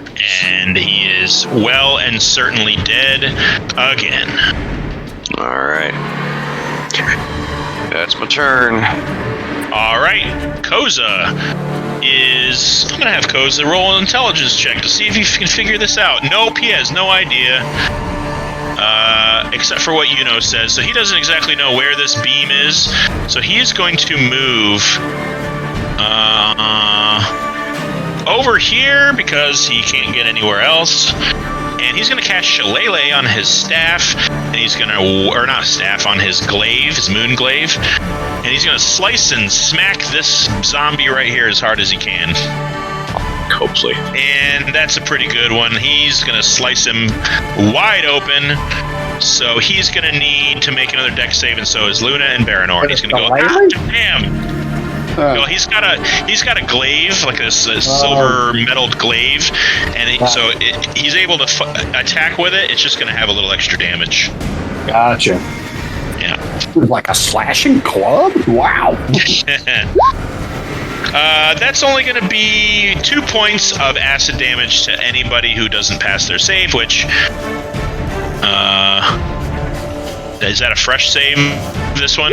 It's 23? Yeah. Regardless. Okay. Koza misses. He takes the 2 points of acid damage. And Luna passes, and if that 23 is Baranor's, he passes as well, so you both only take 1. Yep. Luna's down, though. All right. Luna's down. Okay. One too many. Yep. Giovanni the Dragon, you are next, my friend. I am. Okay. Okay, so she's aiming it that way. Alright, I know I'm going to provoke an opportunity attack, but I am going to move from here to here. And then... Since I got a straight line, I'm going to use my lightning breath to go down the line of these 3 here. Of these 3? Yep. Okay, that's 3 dex saves, correct? Let me pull it up just to be sure. I think it is. Yes. Brisa. DC 15 dex. Okay, yeah, Brisa failed.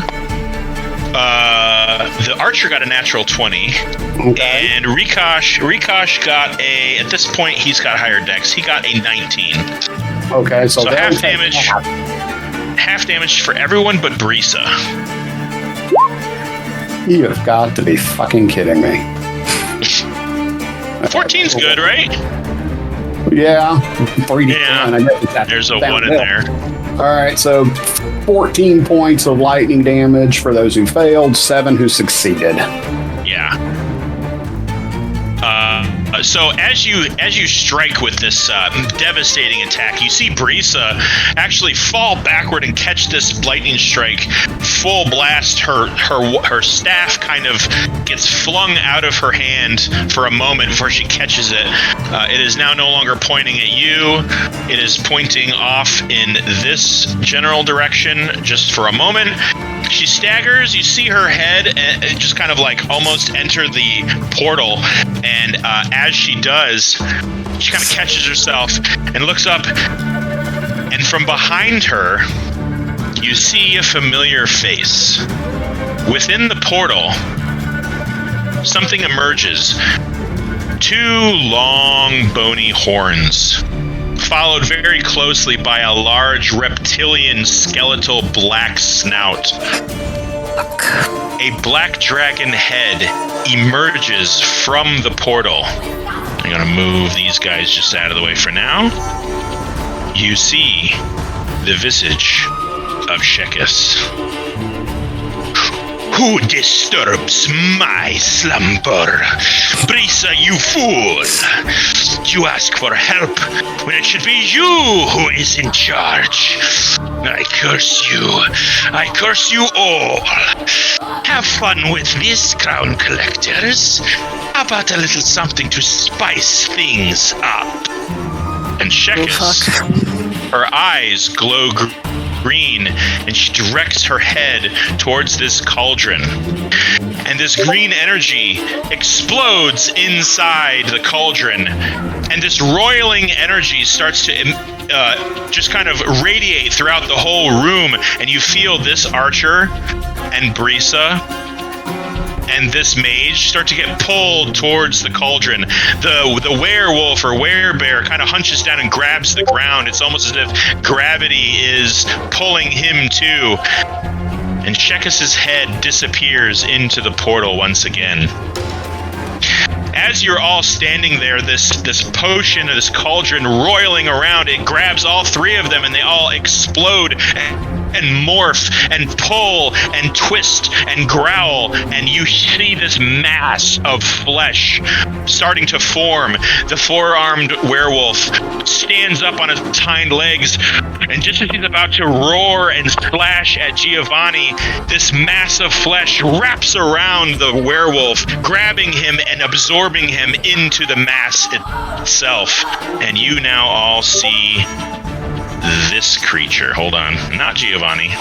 Not Giovanni. Everybody needs to move. There we go. In place of all of these characters... Oh, I got rid of Giovanni. Damn it. I didn't mean to do that. Hold on. I'll do you in a second. Come on. Killing my flow here. Here we go. You see this creature. A swirling mass of tentacles and eyes and teeth and flesh and hair and fingers and legs and mouths and teeth and just roiling left and right. All of a sudden, you start to hear this horrid, horrid sound. And I will play it right now. What happened to the staff? You hear a babbling, incoherent rabble from this mass of flesh. You hear laughter and crying and screams and growling, all coming from dozens and dozens of mouths on this creature. Double fuck. But what happened? At this moment, the staff was blown away. Let me bring it up. Hold on. I got. Oh no, I didn't get rid of it. It's right here. It's right off to the side over here, right next to his spiritual weapon. Okay. So, does I Hunter need Koza. No, this is a different creature entirely. Okay. All right. Giovanni and Koza and Baranor, I need all three of you to make a wisdom saving throw. As this... Hold on. Let me do something here.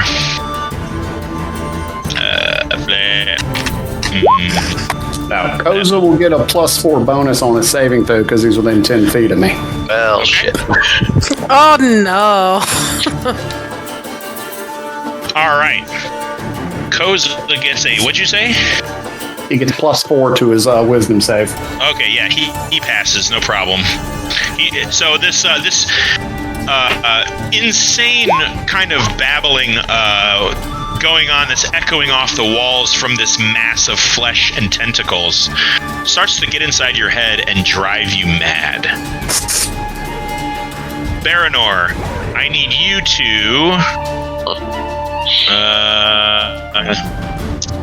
yeah, that's a fail. What was the fail? I need you to roll a D8. Baranor failed. I need you to roll a D8. Okay. Lord Corvino just passed.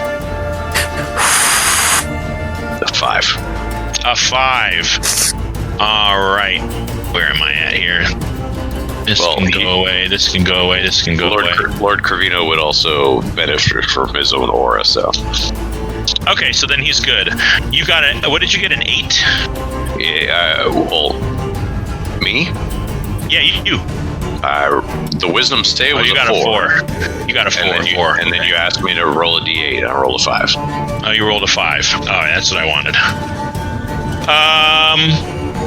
You take no action or bonus action, and you use all of your movement to move in a randomly determined direction. So on your turn, you get to do nothing but move in a random direction. Lord Corvino, you're good. You're also... I think you are good for 24... Oh, no, you're not good for 24 hours. Yeah, this crazy growling, snarling sound just gets in your head, but you shrug it off. You're pretty powerful, and same goes for Mr. Koza. What about the baddies? Yeah, I'm rolling for them now because they were not expecting this either. The zombie doesn't have to roll because it's not sentient. All good rolls, except for this guy. So I'm going to roll a d8 for him. 7. Oh, boy. Nope, that's not what I wanted. Okay. He is going to attack a random dude. However... Oh, I got to do this again. There we go. Oh, wait. I did it to the wrong dude. Never mind. Hold on. Roll 20. Stand by. There we go. Okay. So, in addition to that, Giovanni, you find that your feet are stuck to the ground as this aberrant mass of flesh is oozing a viscous fluid onto the ground just from its body. It's secreting this disgusting, smelling, sticky fluid. I need you to make a strength save, please. 21, yeah, you're able to pull your claws free from this aberrant ground that it's sort of like, you know, excreting onto the floor around maybe like a 10-foot radius. And as it does that, you kind of feel its presence as it slinks slowly closer to you. And that's where we're going to take a break. As I fix some stuff. There we go. Alright, Iyethara is next, and we will get back to that when we come back. Yep. Poodle beans. It is 4:50 Eastern Standard, so we'll come back here at about 5:05. How's that work for everyone? Sounds good. Alrighty, we'll see you in a bit.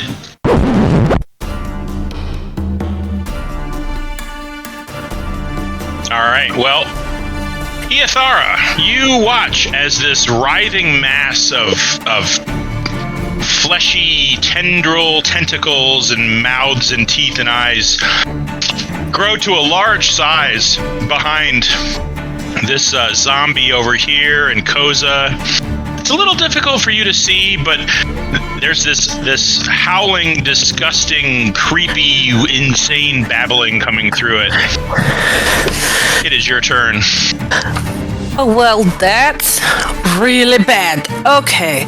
I'm going to bonus action, steady aim to give myself advantage. Can't move after that. I'm going to fire my crossbow at the living flesh monster thing. All right. Okay. Okay, that'll be 24 to hit. That definitely hits. It's not hard to see, therefore not hard to hit. Okay.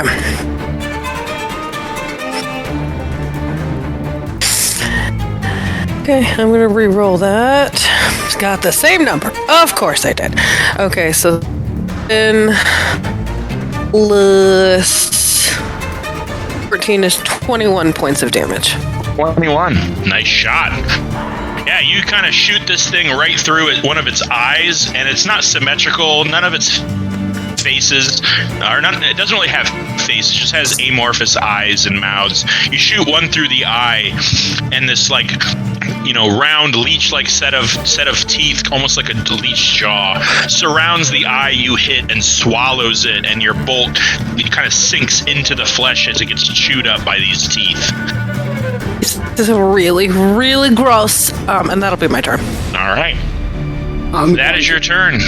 Question: Is the icky beastie monster? Is he 5 or 10 feet from me?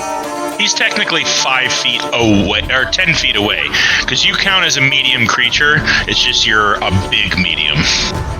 Gotcha. Extra medium. Yeah, extra medium. Let's see. I am going to use. Well, no, it's not starting my turn yet, so I can't use a legendary action. Okay. All right. It is going to move up to you very slowly. And let's see here. Okay, so not yet. Yeah, he is going to perform his multi-attack. 2 attacks, one with his bite, one with his pseudopod. So, oops. All right, one's a 17, the other is an 18. The bite's a 17. The pseudopod is an 18. They both hit. They both hit. I need you to make a DC 10 strength saving throw.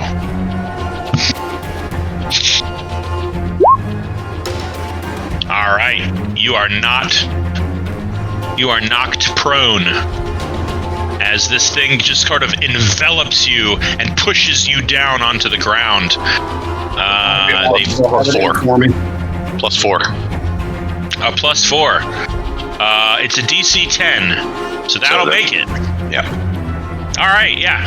As it starts to fold, its endless ribbons of gnashing teeth and tentacles starts to wrap around you and push into you. You're able to kind of keep your footing, being that you have 4 legs. But it is going to attack you, and it hit you with both of those, I believe. Yep. Which is going to be... Whew. 17 points of piercing damage and 6 points of acidic damage. I will say that Well, I had blade ward, and that slashing is reduced by half. Okay, so that's 8. And then the acidic damage was 4, you said? Uh-huh. No, sorry, 6. Okay. Yeah. On a scale of 1 to 10, I'm getting fucked up here. Mm-hmm. Okay. However, you do feel that you can polymorph anytime you want, as that effect has ended. Okay. So that did not knock you prone, so I can't do that, which sucks.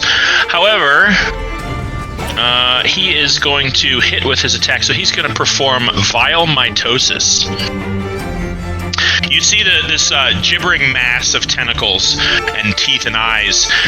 You see one of the mouths grows larger and starts to like hawk back a loogie almost, and it hoiks a gob of flesh and eyes all the way across the room and just like spits this flesh loogie, and it lands right here.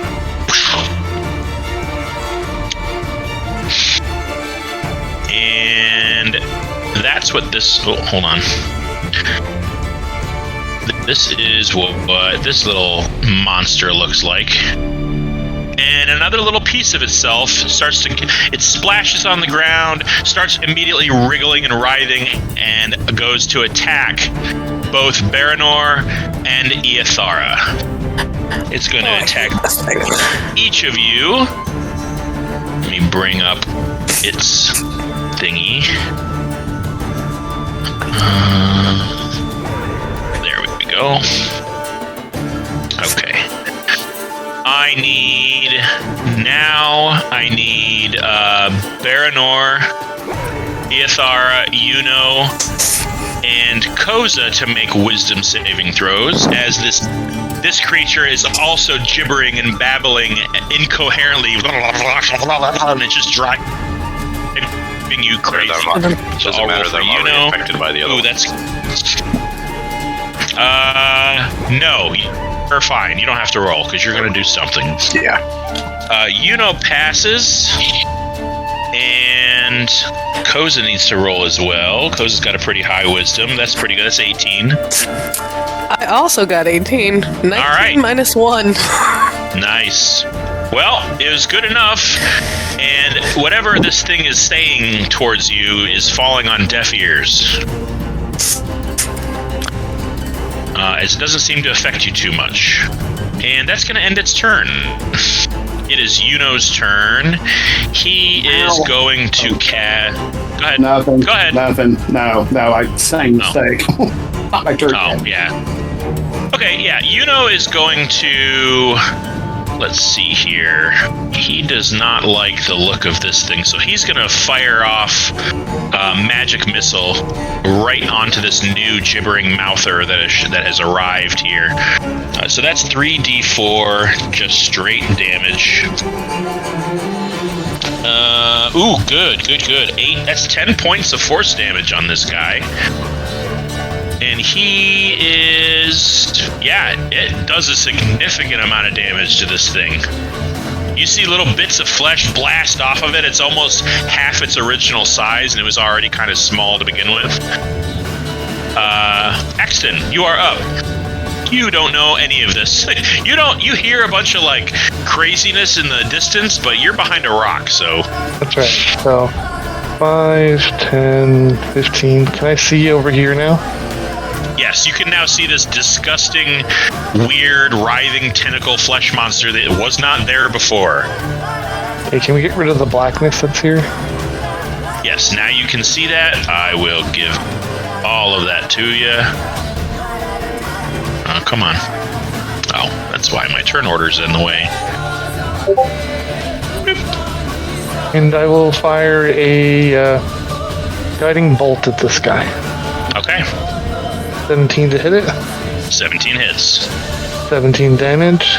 And the next Alright. attack against it has advantage. All right. And then I go 5 with them. And my bonus action... bonus action? Healing word. All right. I'll heal myself up. 2, 4. 7 more hit points. Okie dokie doke.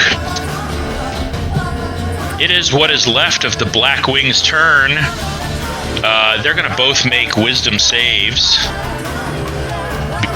Because these creatures are still babbling at them. They're both going to fail.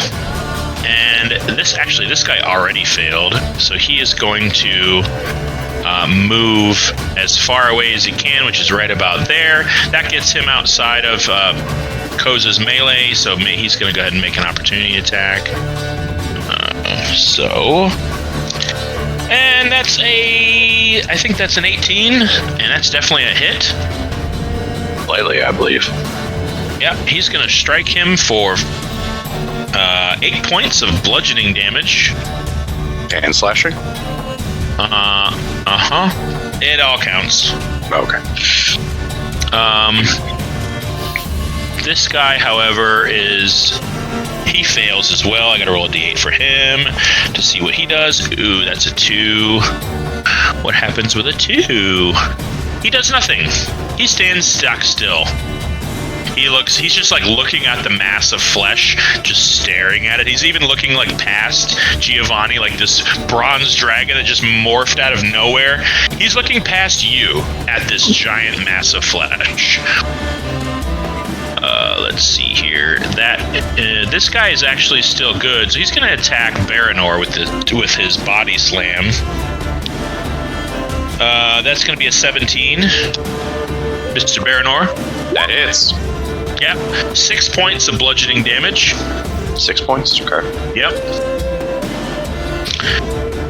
And I need another con save, please. 12. 12. Not good enough. You take 2 points of poison damage. Okay. This guy is rotten to the core and just disgusting. But that's going to end its turn. Their turn, excuse me. Baranor, you may retaliate. Well, I can't retaliate. What? How do I choose my random direction? I only have like 2 places to go. Well, you don't have 2 places to go, except you can't share the space, but you can go over here, you can go over here, okay. You can go over here. But it's a random direction. How do I choose the random direction? Roll, it looks like 3 directions, so roll a d6. Right. Or a d3 if you want to get cute. Okay. I don't think I can roll a d3. Although I did see a way to do that in real life. A 1. So go ahead over here. Over there? Okay. So op attack from this guy? Yep, he's going to slap at you with one of his pseudopods. Yeah.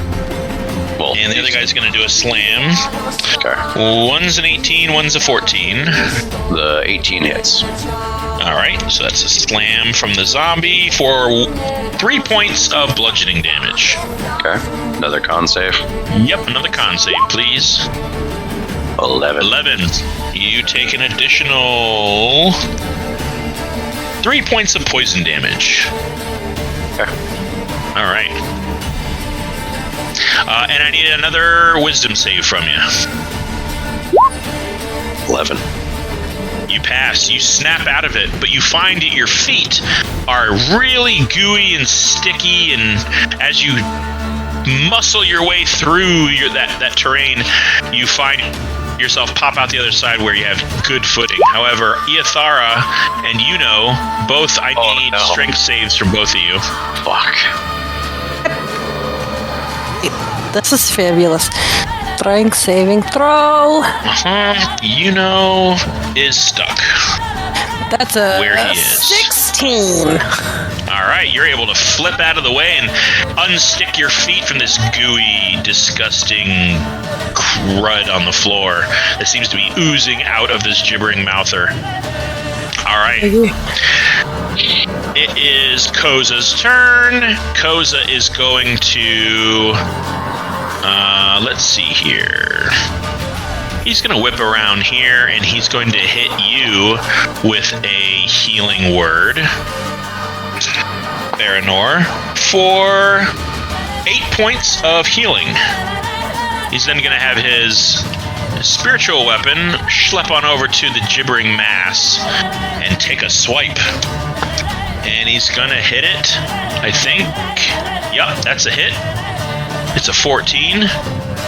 And he's going to do another 8 points of slashing damage against the gibbering mass. That'll end his turn. Giovanni Corvino. All right.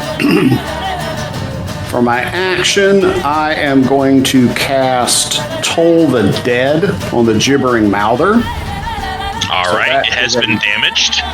So that's a DC 15 wisdom save. The one above you? The gibbering mouther, yes. Okay, it's gibbering mass. It's big. Yeah, okay, so gibbering mass. Yep. All right. You said a wisdom? Correct. Okay. That's a straight 3. All right, so 2d12. 22 points of damage. All right. This big ethereal bell forms over its head and just gongs this thing. You can see the surface of its skin ripple as if the sonic energy is attacking it on a cellular level. You see parts of it start to slough off and hit the floor in these liquidy gops. Plip, plip, plip. Edith. Yep.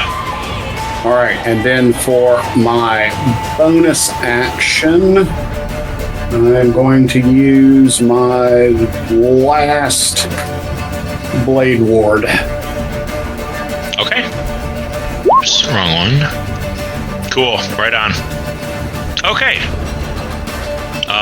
at the end of your turn, the gibbering mass is going to, you see its body swell just for a brief moment as if it's taking a deep breath, and it's going to vomit up this cloud of poisonous gas and spittle, and it's going to rain it onto the ceiling right above Koza.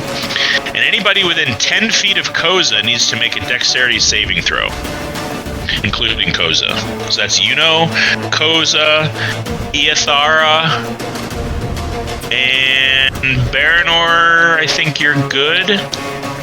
Let me see. Do the two baddies have to? Not the gibbering mouther. No, you're good, Baranor. You're good. Yeah, just Koza, Iathara, and he fails, and so does Koza. Aw. 27. Oh. 27. You take half of... Oops, that's the D8. We don't want that. That's too much damage. 8 plus 5 is 13, so 6. You take 6. Everyone else takes 13 points. Okay, Koza's not looking too hot, and frankly, neither is Yuno's looking pretty rough too. And this acidic rain just sort of sloughs down from the ceiling where it stained the ceiling. The stalagmites just kind of drip with this acrid, disgusting liquid. Iathara, you are next. Okay. I am going to take a dagger and stab the thing that is in front of me. Ooh, 13 to hit. First things first, I need you to make a wisdom save. Okay, dokie. As a matter of fact, Giovanni, I need you to make one too, because you're right next to this thing and it is still babbling. And anybody who starts its turn within, let me look, 20 feet of it is under its effect. 16. 20. That is good. 20 is good. You guys are good. It's a DC of 10. Okay. Yeah, was a 13 to hit? Yep. The mouther. Yeah. Yeah, that hits. Uh-huh.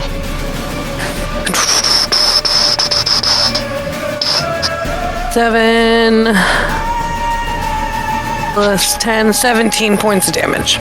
17 points of damage. Yeah, you slice this thing to ribbons to the point where you've diced it into oblivion. You've just chopped it up to the point where there's just little tiny wriggling ribbons of tentacle mass. It almost kind of rips itself apart. Hate that thing. Yeah. Do I realize that Luna is dead and not just unconscious?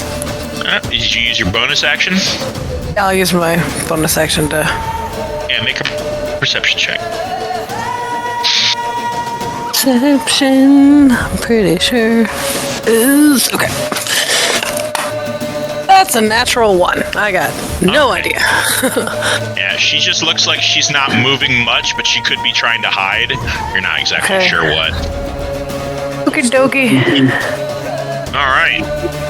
So this thing is going to kind of shift around. Oh, I moved you by accident. It's going to slink and move around and move around to the other side of you.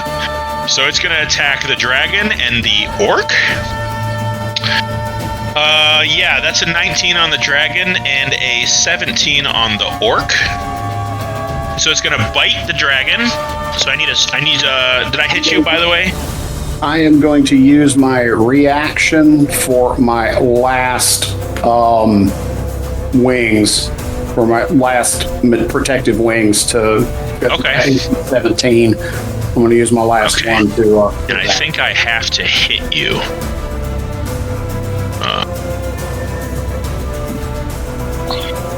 Oh, no.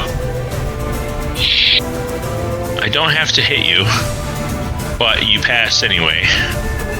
However, the orc does not pass, so he's going to be knocked prone, and this damage is going to be enough to absorb the orc. You see this gibbering mass of mouths just kind of like roll, slink, and slosh and slide over the orc's body as it pushes it down, and you see the orc sort of like suffocate as it screams, and this thing and just you see the orc's body disappear into the gibbering's mouth. And let's see if he gets his vile mitosis back. He does not. That's going to end his turn. Yuno is not terribly tapped, actually. He's going to cast Scorching Ray. He's going to do 3 blasts. 1 at the zombie, 1 at this guy, and I'm going to see if he uses bonus actions, since he can't do anything on a bonus action anyway, and see if he can see the other guy. See what his line of sight looks like. Perception check, not great. He can't see him. So, that's okay. That's okay. Clean up my dice tray a little bit. But he's going to throw 3 Scorching Rays. 1 at the zombie, 2 at the gibbering mass. So the one at the zombie is not a hit. He misses it. The 2 at the gibbering mass. 1 hits, 1 fails. Actually, sorry. They both hit. He's got a really high spell attack modifier. So, Scorching Ray, 2, both of them hit. Ooh, that's pretty good. Yeah, he sets this thing ablaze, and part of one of the amorphous heads sort of shrivels into the middle of this mass. You hear this like at least a dozen shrieks and cries and laughs and growls. That's going to end his turn. Axton Woodman Bloom, you are next. Okay. I messed up. Here it is. 5, 10. Yeah, I forgot. At some point, this portal closed. Okay. 20, 25.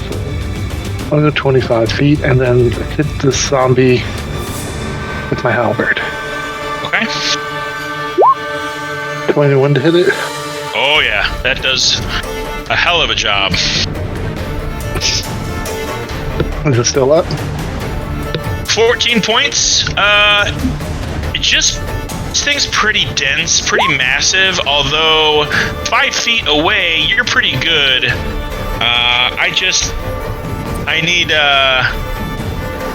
We need to take a second here because Koza needs to take a dexterity saving throw, and unfortunately, Luna is already failed a death save, and a strike against her is 2 death saves. No, Luna is dead. She has failed all 3. Oh man. She did a death save earlier, and it was a nat 1, so that's 2 death saves failed, and then the attack you launched against her got her for the other one. She is dead. Oh. Luna is dead. Yes. Oh no. Well, not only is she dead, she's starting to dissolve. Yeah. Wow, I'm actually kind of sad right now. It's fine. Yeah, Koza put It's not fine, man. Koza used a healing word on me, not on Luna. That's true. Alright, well, Koza passed his dex save, so he takes half of... It sucks, too, because I rolled a 2. Like, it's only 2 points of acid damage to her, so she doesn't really dissolve that much. And he takes 1. Alright, well... And my second attack misses, and that bonus action, tunnel defense. Alright. Well, this guy, he is going to have to roll a wisdom save on his turn. He passes. He does not like the cut of this jib at all, and he is going to book it. And honestly, Axton, he sees you as less of a threat than this thing. So how far can he get? He can get to there. He's going to enter your melee space. And And as he's trying to run away, he's going to stop. 5 feet within my space, I attack. Yep. Go ahead and make your attack. We'll see if he's still standing. 13 damage. Yeah, he's down. He goes to swipe at you on his way out, and you kind of clip him right under his jugular and spill his throat onto the floor. Ooh. Yeah. That's it for the Black Wing. Everybody else is gone. So I'm going to get rid of that in the turn order. However, this zombie is still gets to go, so he is going to he's going to see Axton sort of approaching. And let's see, does he see you, or is he concentrated on Koza? No, he sees you. He's going to move towards you, which is another opportunity of attack for you, right? If it moves more than 5 feet, so no, 5 feet is fine. Okay, and it's going to take 2 attacks with its body slam, or 1 attack with its body slam. It's kind of missing part of its arm. It can't really do that. That's going to be a 21 for only 6 points of bludgeoning damage. Okay. And I need a con save, sir. 19. 19. That is just fine. You take less than 1 point, so you take 1 point. I think you can't have 1 point. How about I gain a hit point? That wasn't a no. It smells real bad. Okay. Smells real bad, but that's about it. All right. It is Koza's turn. What? How is it Koza's turn? Because he hasn't gone yet, and he's last. I haven't gone yet. Oh, well, why don't... Yeah, sorry. Let me bring that back up. You have 7.18. Yeah. Okay, Baranor goes. All right. Because of the Beast Bond ring, Baranor feels the exact moment that Luna dies very vividly, and just screams out in anguish, and just tears rolling down his face, and just like rage in his eyes. And he is going to Hunter's Mark, the big thing. Okay. And he is going to give it what for? Damn right. Let's see, sharpshooter. Okay.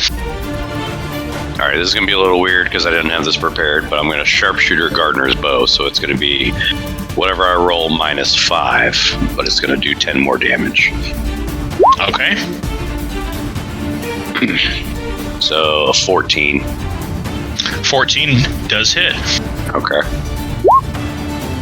10 piercing plus another 10, and because Giovanni's right there, I still get sneak attack damage and Hunter's Mark.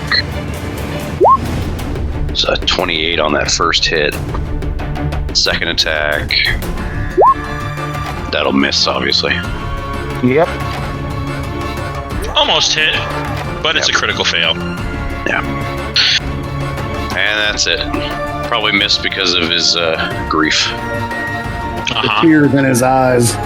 Mm-hmm. I'm gonna stay right there. All right.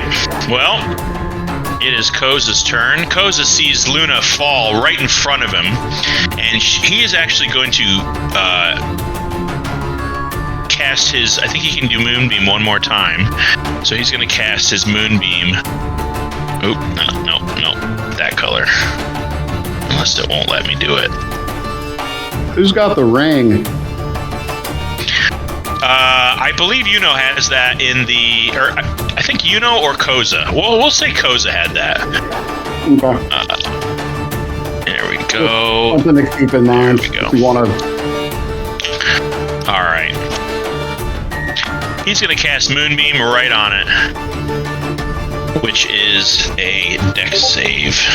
And it auto-fails. It doesn't auto-fail, but it fails. All right. So, it takes all of this. Yeah, you see this this beam of light just kind of careened down, almost like an opening in the cave ceiling that wasn't there before, shines this radiant light down onto it, and it just starts to sizzle and burn away at the flesh of this gibbering mass. And for a bonus action, his weapon's going to attack it. What-da! Yeah, that's a natural 18. That'll hit. For another 4 points of slashing damage. Oh, well. That's his turn. Giovanni Corvino. All right. I am going to once again cast Toll the Dead on the gibbering mass. All right. That's a... Wisdom. Yep. Man, he's got real great wisdom, let me tell you what. That is a straight 14. Hey, buddies. All right. 8 points of damage. 8 points, again, rippling through it. The sonic energy kind of causes little tears and cracks and seeping wounds that form and heal and roil, and parts of its body slough off and turn black. This sticky liquid that's all around it in a 10-foot radius starts to waver and almost melt a little bit. It's starting to look pretty hurt. It's still up, though. All right, is that your turn? Yes. All right, Piathara, you're up. Okay, I'm going to bonus action steady aim to give myself advantage on a crossbow Okay. strike, which will be 17 to hit. 17 does hit. I re-roll that with my... That's much better. 11 plus 16, 27 points of damage. And that'll end my turn. 27 points. All right. Yeah, it's... Your shot goes right through it, and it's almost like you kind of twist your wrist when you let it go, and the arrow spins a certain way, and the fletching kind of grabs flesh as it's traveling through this thing's amorphous body, and you see it like punch out the back like a shotgun blast, and like a whole score of this thing's flesh and blood and like crushed bones and bent digits kind of explode out the back of it and splatter the ground all over the ground behind it, just next to Giovanni, but not on him. It is the gibbering mass's turn. He is going to, he is going to move towards this zombie and Koza. And he is still within that moonbeam, so he is still going to take this damage. You see this thing? Yeah, that's good. It's starting to really sizzle this thing's outer flesh like a fried egg. It's just sort of bubbling and disintegrating it on the spot. Parts of it are sloughing off and turning black. It looks like it's actually shrunk in size. So it is at this point a medium creature. And it is going to... We'll just keep that on it because I'm not a dick. It is going to try to absorb the zombie. The zombie needs to make a strength save. It fails. So he is going to absorb this zombie and recover some vitality. Boop. And that'll end his turn. Let's see if he gets his... Did he pass through my area? Do I get an opportunity attack on him? Yeah, you would. He left your melee range. That is not enough to get his vile mitosis back. So, what would it be? A claw or a bite attack, or is it English choice? It would be either your choice. All right. 10. 10 does not hit the gibbering mass. Or at this point, actually, wait a minute. It's now gibbering mouther. 10 is what you need. All right. 12 points of piercing. All right, yeah. You basically negated what it just got back from absorbing the zombie. Chomp, chomp. Yeah. All right. Okay, that's its turn. It is Yuno's turn. Yuno is going to walk up to Luna, and Ken is going to kill me for this, but he is going to produce a 300 gold diamond. And while on over the corpse of Luna, he is going to perform Revivify as he has the ring. Ding. She is back. Although the little ring around his finger, the little green jewels on it spark and go out. She has 1 hit point. As compelling as it would have been, I just can't do that to Luna. I'm sorry. Oh, you have no idea the emotions I'm going through right now. Yeah, she pops up, and you kind of, from a distance, you're watching her through this whole area. You can see her just sort of roll to her side, but she's still right next to this thing. And it looks like it's starting to, like, shamble towards her and extend its tendrils outward. And she has 1 hit point. Yeah. Axton, you are next. I guess I will make 2 attacks against this thing. All right. Yeah. That's a hit. And... yeah. They both hit. You kind of swat at this thing over and over and over again to the point where you've chopped this thing almost in half. It's desperately trying to reconnect the wounds with the flesh extending towards itself and wrapping around and tying little knots until the flesh reforms and re-blobs itself, for lack of a better word. Is not looking good. It's a lot smaller than it was. There's pieces of it all over the room, but it is still up. Is this cauldron still here? Kind of. Yeah, it's sort of been blasted open a little bit. Like the top of it is sort of cracked. I'll take a sip. You'll take a sip? If I There's can. no fluid. There's nothing at the bottom of it. Oh. It's empty at this point. Fine, I'll just pick up the stick. Okay. What do you do with it? Because you're holding a 2-handed weapon. I will just pick it up and put Okay. it in my back. All right. You slide it between your scabbard on your back. Mm-hmm. And there we go. Oh, that's because... Boop. It is next to you. All right. Baranor, it is your turn. Baranor will run up. Do I need to make a wisdom save because I'm within range of the thing now? You do. You also need to make a strength save because you are entering this thing's difficult terrain that it's creating on the ground. Okay. So wisdom and strength save? Okay. Wisdom. Yes, please. All Wisdom right. first. All right, you're good. However, you are...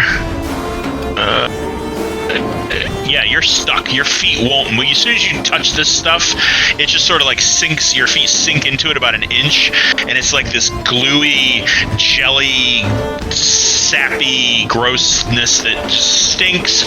And it's like it's got little tiny tendrils of its own that are kind of grasping at your toes, and you just feel your feet kind of locked in place. Okay. But do I get to where I am? Yep, you got there. Okay. Cure it. Casting Cure Wounds. All right. On Cast Luna. your cure catcher. 10 points of healing to Luna. All right, she's up with 11. Yep. But that takes my action, so she can't do anything. She takes the dodge action. Okay. Koza She is can do going that. to double down and cast his last healing word. She gets another 8 points of healing added to her.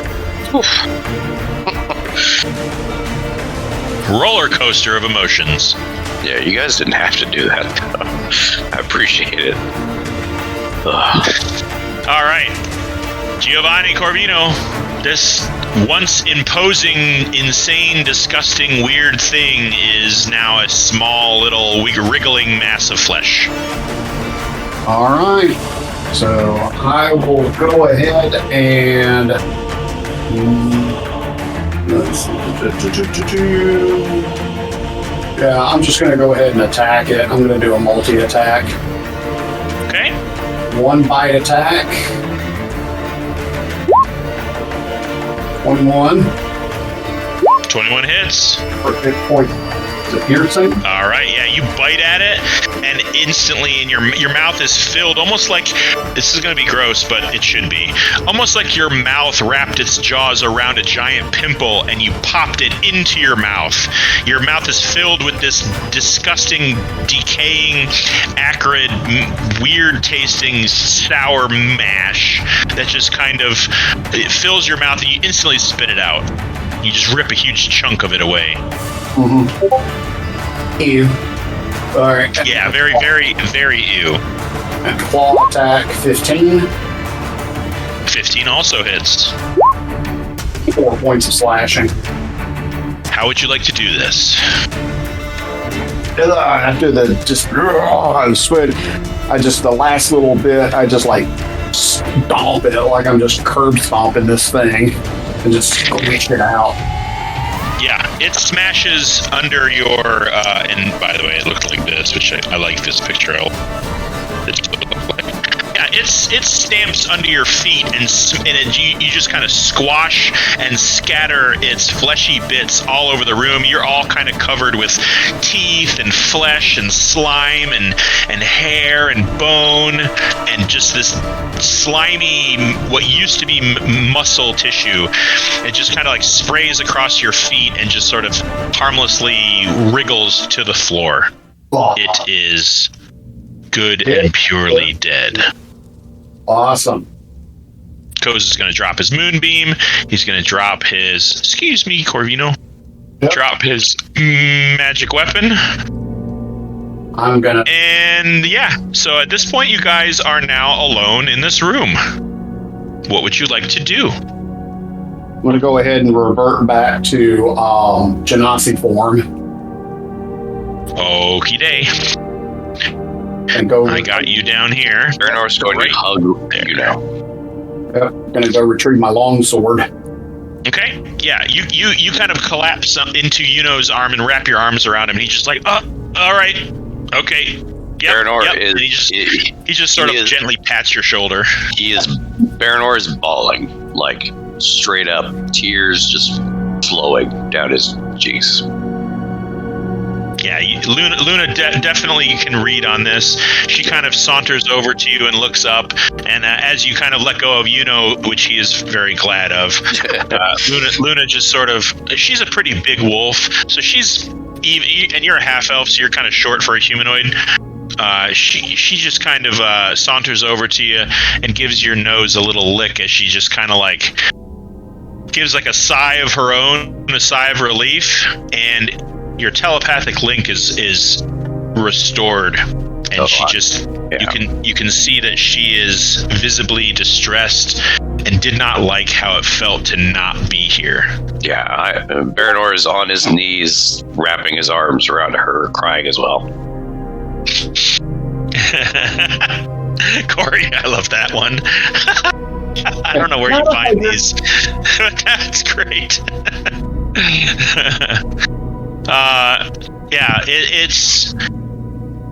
it's a quiet moment. Everyone's kind of dusting themselves off. You guys are all kind of shaking your head from this babbling that was going on.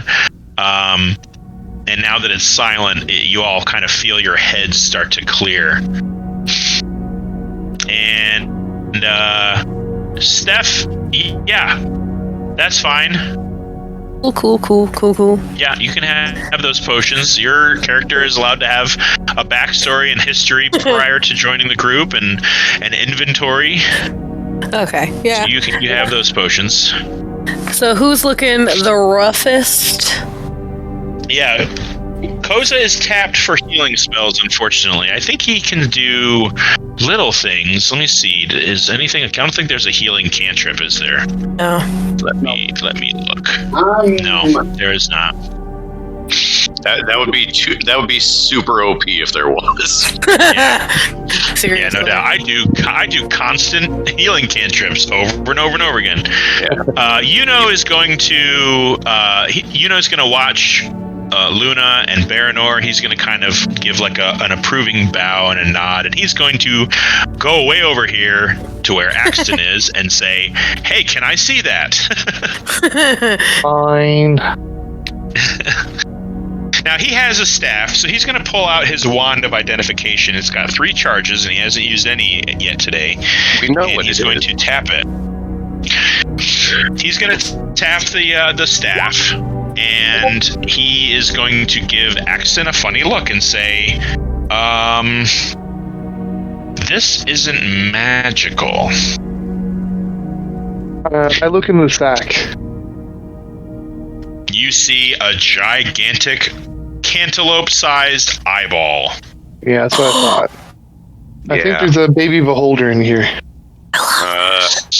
Or just the No, eye. you don't find a baby. You don't find a baby beholder. You find a somewhere between a cantaloupe and a basketball-sized eyeball. The iris is kind of a sickly, weird green color, and the pupil is oddly shaped, almost shaped like an amoeba.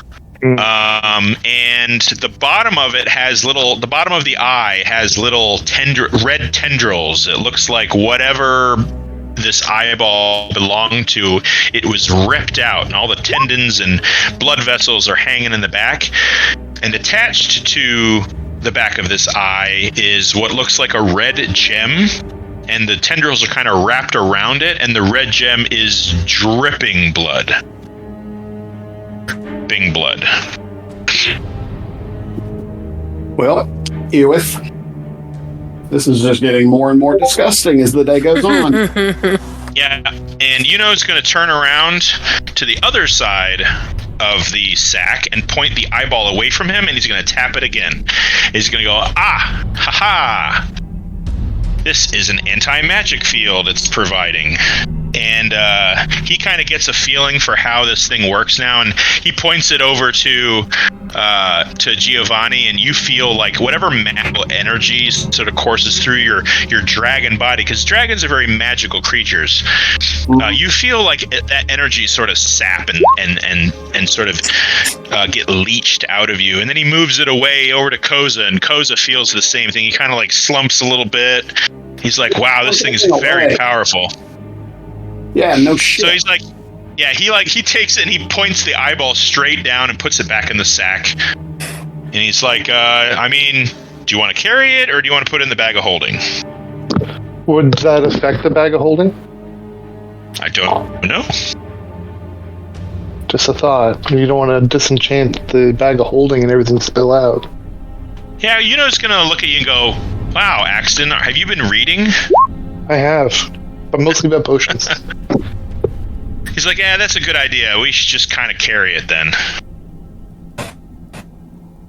He's like, all right, who wants it? He's like, I already have a staff.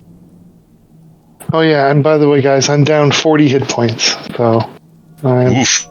not great, but I'm not, limping either. Down 42 hit points. Yeah, everybody's looking a little rough. I think even Yuno took a little damage with his ward and everything. So, and let's see.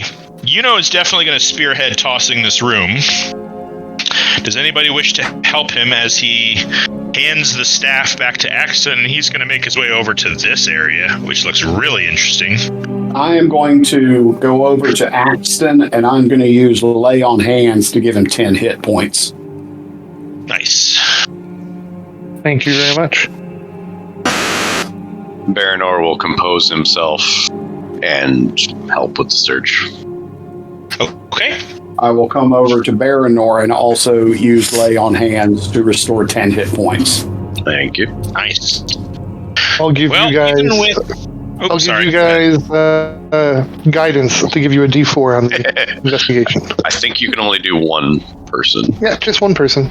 Okay. So we're Yeah, just rolling. it's So that helped, but not much, because he rolled a 3 and a 6. But he's got a very high intelligence, and investigation is really good. So you said what? 4 points? You have to roll a D4. Yeah. Okay. So that's 6 plus 8 is what? That's 14 plus 1, 15. Not a terrible roll. I mean, he was kind of stumbling around, and Axon, you just kind of walk over to him, and you're like, try a little harder. And kind of gets a renewed vigor. Yeah, he's a little socially awkward. It's not his fault. But he kind of looks around and he opens this chest, and in the chest is an assortment of weapons. They're all in really good condition. There's knives, simple knives. There's also a couple of hand axes.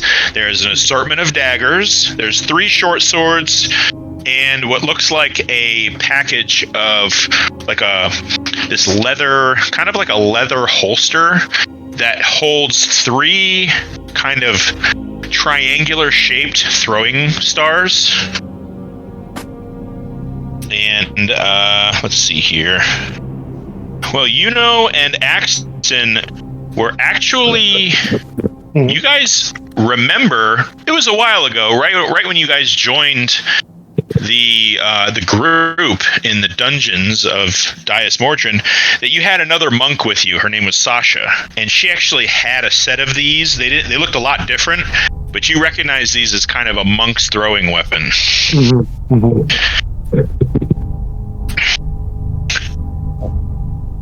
You also find what looks like another roughly drawn map. Oh, good. And there's no beating around the bush. It is a map to the grove. There's a big X with grove on it, and it looks like little trees were drawn. It looks like it's about maybe 2 or 3 miles outside of northeast Rathburn. And there is it seems like it was drawn with a distinctiveness about the trees. Like perhaps they're different than any of the trees in the Calded Sticks. And there's this large jutting rock that's drawn. Almost looks like Pride Rock from The Lion King, kind of like that. And that's where the X is. What direction of Rathburn did you say it was estimated to be? Northeast. Okay. Northeast. You don't find any money. Looks like perhaps whoever ran this establishment was a little stingy and didn't want to leave anything for anybody else. There is a spell book at the very bottom of this chest. And I will supply the list of spells within in the chat later. And on the benches next to the chest is what looks like scraps of paper with inventories and cargo manifests and things like that. And there's a lot of entries from previous dates that coincide with the list you had found of meeting dates, which you learned by translating that word were actual transport dates. And you see kind of like a correlation, like, oh, on this day they met and they transported, 2 slaves of humanoid descent and, 400 pieces of gold, silver, and copper. Another time there was what looked like a family heirloom from some prominent family member of a noble family of the Empire, along with 2 humanoid slaves or 3 humanoid slaves, things like that. There's these offerings that are being transported someplace, most notably to the Grove. Now, I forgot to ask this earlier. Did we recognize any... Or, no, sorry. I guess we wouldn't recognize their face. Did we see any of these people carrying Anthem's Edge? Make a investigation check. All right.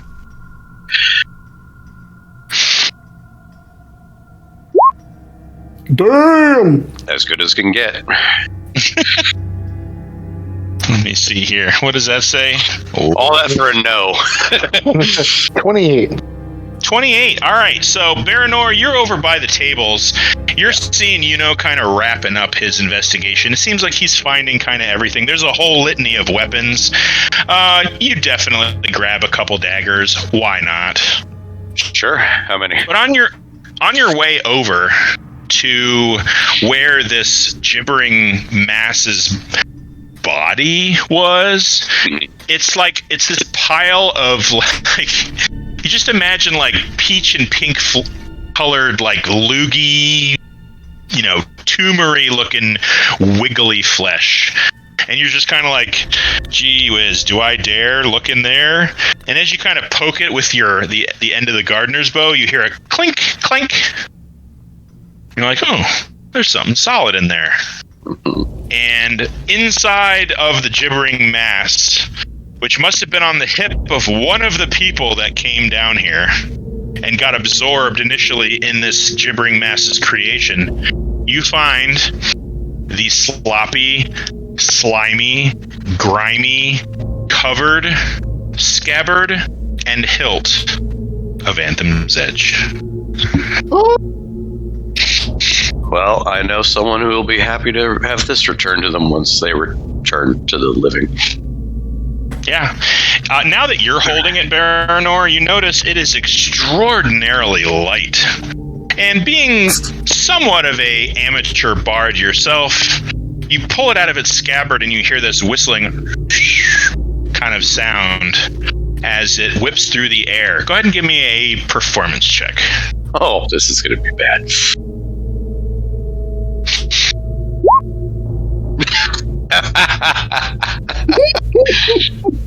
Amateur bard, for sure.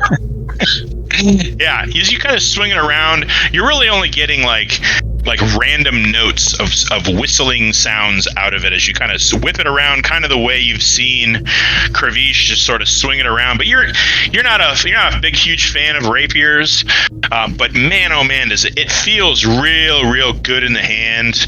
You can almost hear a music in your head, not reminiscent of Kravish's style. This is more of a wind instrument, kind of a fluty sound that sort of wafts in and out of your ear. Okay. It seems to capture the light really well. It's almost like what little light is in this room is being reflected and magnified off of the edges of it. It's just a beautiful, even though it's like dirty and gross, you pull it out of the scabbard and the blade is clean. It's just a beautiful weapon. Indeed. Another lifetime, maybe. Your day job. I will kind of, strap to my hip just for safekeeping. Got it. You do that. And we have Drelka's staff for our other part of that bargain. That's right. Shall we toss these bodies at all? Fuck it. Let's just leave this place and get back to the bog.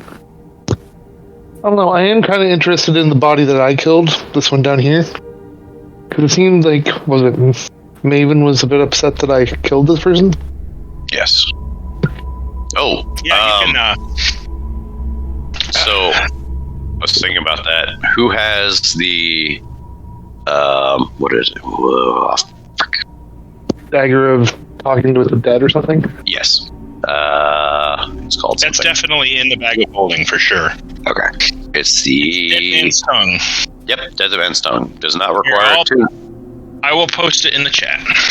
I found it just earlier. You don't know how far I had to go back for that.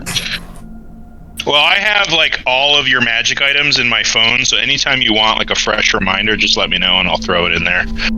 So let's do. I gotcha. This magic item. I got it. Dead man's tongue. I got it. Oh, all right. Well, I'll delete my post. No, you're good. I'll delete mine. You're the Too DM. Okay. Does not require attunement. Yeah. Do we want to chat with any of these guys? Well, I'm willing to bet anybody that had something meaningful to the conversation is in that pile of melted jello. Let me see. There is one corpse next to Axton that is intact. There's the corpse that became a zombie, which is intact. There's the halfling, and there's another guy way over here. And he is intact. I erased everybody whom the gelatinous or the gibbering mass absorbed. Everybody else is still there. Yes, Axton, we see him. I still like clicking him. Okay. Don't play with your clicker. You go blind. Can someone else click it for me? No. That's just no. All right. Well, who are we going for, folks? Who looks good? I mean, I'm gonna search the bodies while everyone does this. I have no charisma for any type of conversation, so. Well, let's see here. Do you want me to roll doesn't it up? have much charisma. I'm pretty sure Giovanni has pretty decent charisma. Yeah, at least a +4. Yeah. Yeah, I got a charisma of 18. Yeah. So what is it you're asking me to do here? Just get. Wait, are you a dragon again, or are you? Oh, I'm in Genasi form. Okay. Well, we have this dagger. You know, correct. We have this dagger that allows you to speak with the dead. Yeah, pulls something from the bag of holding on his hip. He's still kind of searching He's sort of searching the desk more. He seems like he really wants to make sure he got everything. Pulls something from the bag of holding. You're pretty far away, so he just sort of tosses it, and it skitters across the ground to Baranor and Giovanni's feet right about here. And it is a maybe 6 to 7 inch long blade of Damascus steel, this really interesting web-like pattern of different metals. And the handle is what looks like a skeleton with a robe holding a scythe. Okay. You guys have used this before. It's not cursed. It's safe. Actually, have not used it before, but we did identify it, and I believe it's not cursed. Identify would tell if it was cursed, right? Yeah, it's not cursed. Yeah. Okay. We're mostly sure it's perfectly safe. Yes. Trust me. Yeah, I didn't know if you wanted to interrogate some of these guys to see if we can't get some more information out of them. Yeah. You only get one effect once per day. Yeah. And I ain't hanging out here for a week to talk with all of them. Nope. So we... not for nothing, but you could... It works if you have a head. All you need is a head. Oh, that's I true. figure we should take heads back to the Bog Mother anyway. So. Sure. All right. Well, hold on to that, Giovanni, and we'll get to that later then, I guess. How many heads you taking? Let's talk about that. As many as we can get, I suppose, except for the body that seems that Maeven wanted, was friends with. Maybe we'll take the whole body for that one. The whole halfling? The whole halfling. The whole halfling. Okay. All right. So that's 1, 2. You can technically take this skeleton that's next to the glaive-wielding guy. Its skull is lying around somewhere. It was kind of scattered to bones. Its skull is lying around somewhere. So it's 1, 2, 3, 4. Luna has picked 4 up bodies. again. So I'm gonna need a medicine check. Three medicine checks because the head of the skull is just sitting there. 3 medicine checks from, I guess, Axton or whoever's doing the carving.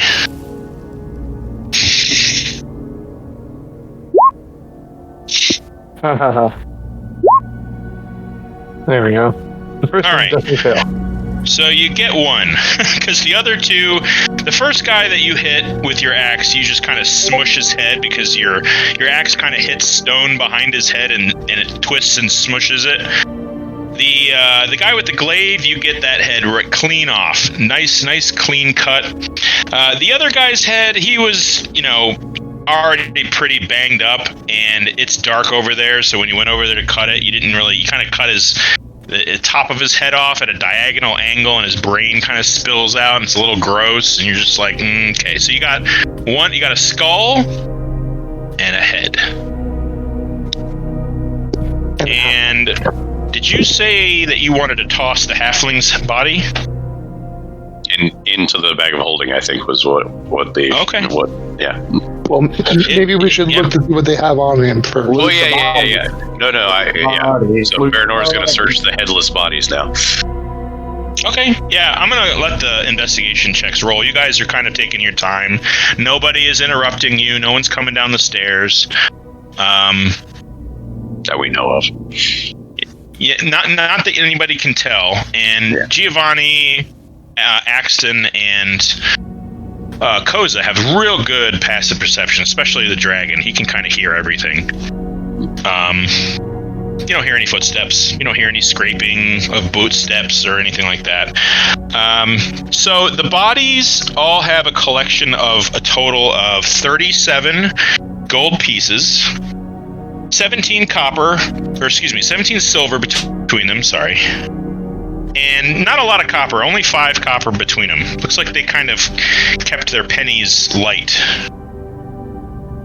Okay, the orc up here has 2 normal daggers. Baranor, when you were kind of messing around over here, you found that he had a great axe, which he threw at you. Yeah, it was in my chest for a bit. Yeah. This guy has a very well-made, but not master-crafted, just a well-made glaive. He's also got a set of, he's got like, the knuckle dusters that they're not individual. It's like a long loop. It's like a bar across your knuckles.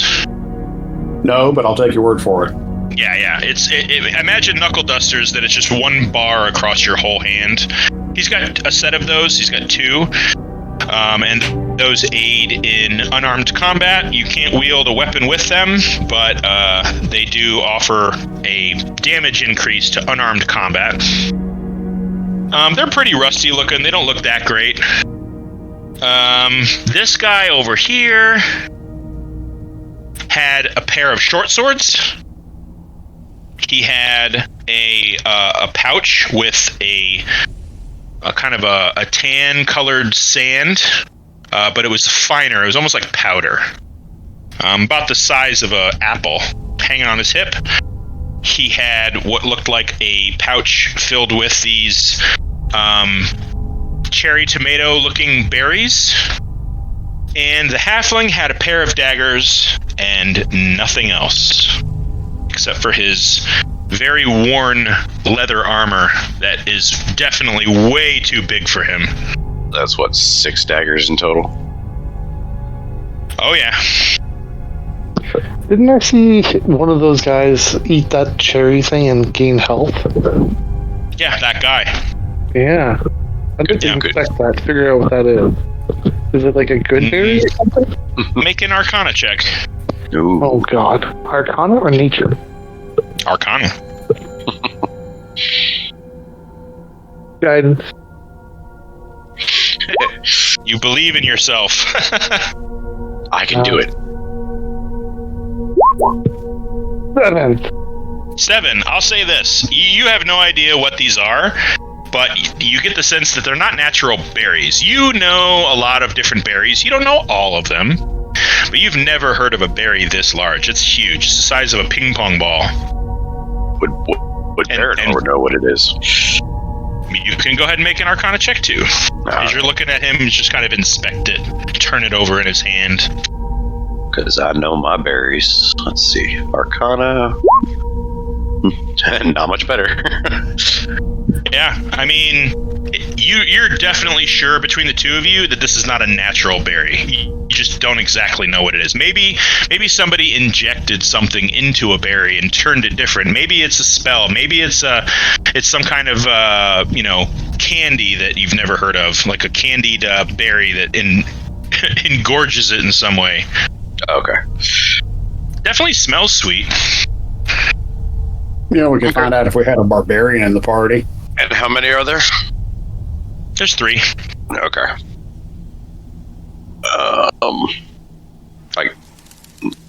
Axton, are you taking those?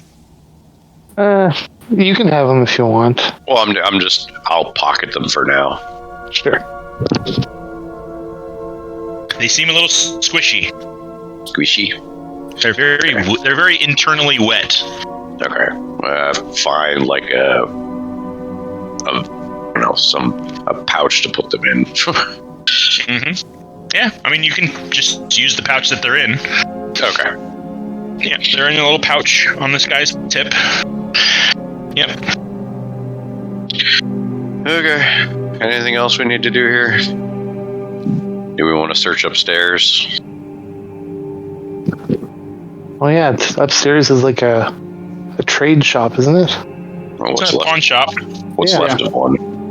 Mm-hmm. I will say you guys didn't give like a real in-depth investigation to all of the stock, but you noticed that the inventory was a little bare.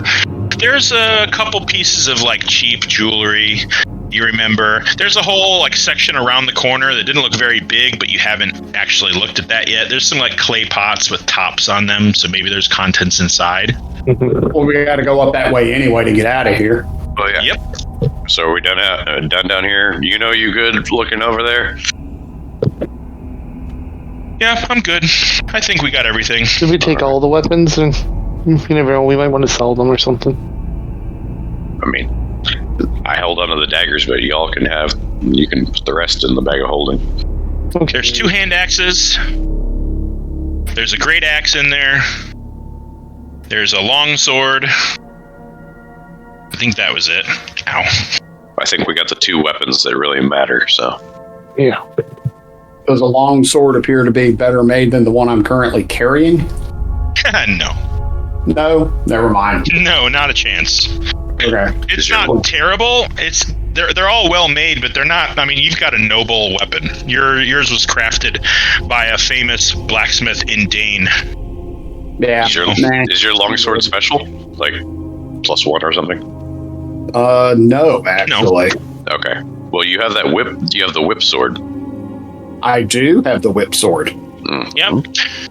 That thing's only advantage is it has reach when you activate its ability. Yeah, I had a question about that. Does it still stay as a longsword stat? Yes. Oh, that is awesome. It just has reach. Yeah. That's all. And you can switch. You can switch because you can't. As a bonus action, you can activate it or deactivate it. Right. And with reach, you get disadvantage on attacks that are close to you. But if you activate the thing, it becomes a regular longsword. Pretty cool. Kind of a neat little thing. Okay, so we head back upstairs. Mm-hmm. Might as Yep. well. All right. All right. Koza is going to, because you guys slept before you came here, I believe. We did. Koza is going to suggest that let's just go to the Bogmother now. I've got a charge in my tiara for a portal. Let's get this done. Let's get our friend back, guys. Let's do this. Okie dokie. All right. There are no trees here. The island is it's not a huge island. It's only maybe, 100 feet across, this island that the Dungeon's Rest is on. You pass by the corpses of the Blackwing members you've slain. Do we do a cursory check of the house before we go? Yeah, go ahead and give me since Baranor seems so interested in it. Give me I'm just making sure we. investigation. Okay. Give me investigation with advantage. All right. I'm not over it, but I'm just like, Might as well. we might as well, Ooh, nice. All right. Guys, Okay, here's what you find. Hang on, guidance. Oh yeah. Get a 4. Oh. 29. 29. Real good. Yeah, you go over every square inch of the inside of this building. You find a clay pot full of like tufts of wheat. Mm-hmm. I'm gonna say you find. Yeah. Ooh, you find 10 tufts of wheat, which, if you hold on to that in your inventory and remind me of it later, I'll tell you how you can translate that into rations. Okay. Or just bake it into bread or anything. Sure. That's in one clay pot. Another clay pot, you find these little they're almost like wads of clay. There's 6 of them. The clay is like a dark brown color. They have a real earthy smell to them. Not quite sure what they are. Any hidden compartments? With an investigation like that, yes, you definitely find a hidden drawer underneath the counter, which is kind of around the front of the corner. You find a hidden drawer, you pop it open, it's empty. Oh, all right. We have done our duty. Something slides out from above. Oh. So this drawer pops down. The drawer itself is empty. You kind of stick your head down. Dude, you got a 29. I have to give this to you. Okay. And you find what a few of you recognize as a flintlock pistol.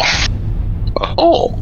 It's got a really interesting, not too intricate, kind of a blunt, a dulled, silvered filigree that kind of creeps around the barrel and around the stock that's made of wood. It has a semi-intricate kind of trigger guard and just this blunderbuss-like cone-shaped barrel that sticks out the end of it. Baranor has no idea what this is.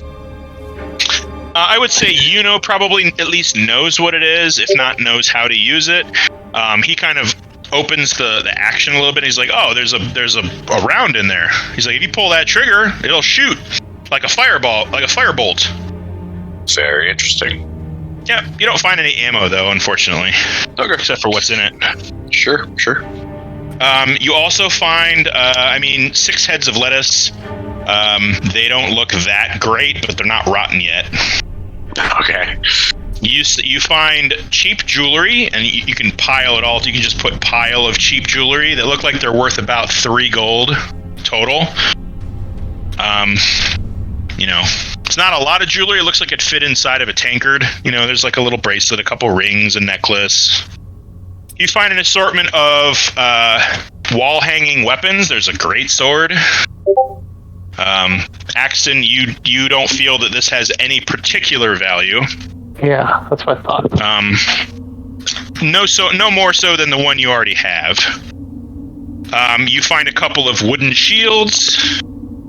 There's a suit of just straight up leather armor. We're gonna have go ahead and put up a detect magic, and he does find something on one of the shelves behind a clay pot. And if you give me one moment, I'll tell you what it is. Aha. Yes. He pulls this silver chain bracelet. And where it clasps are 2 opposite-facing silver skulls with a ring in each of its mouth. They are sharing a ring. And I'll actually have him use another charge of his wand. So that way I can put it in the chat. He says, "Ooh, this is really valuable." And he explains what it is as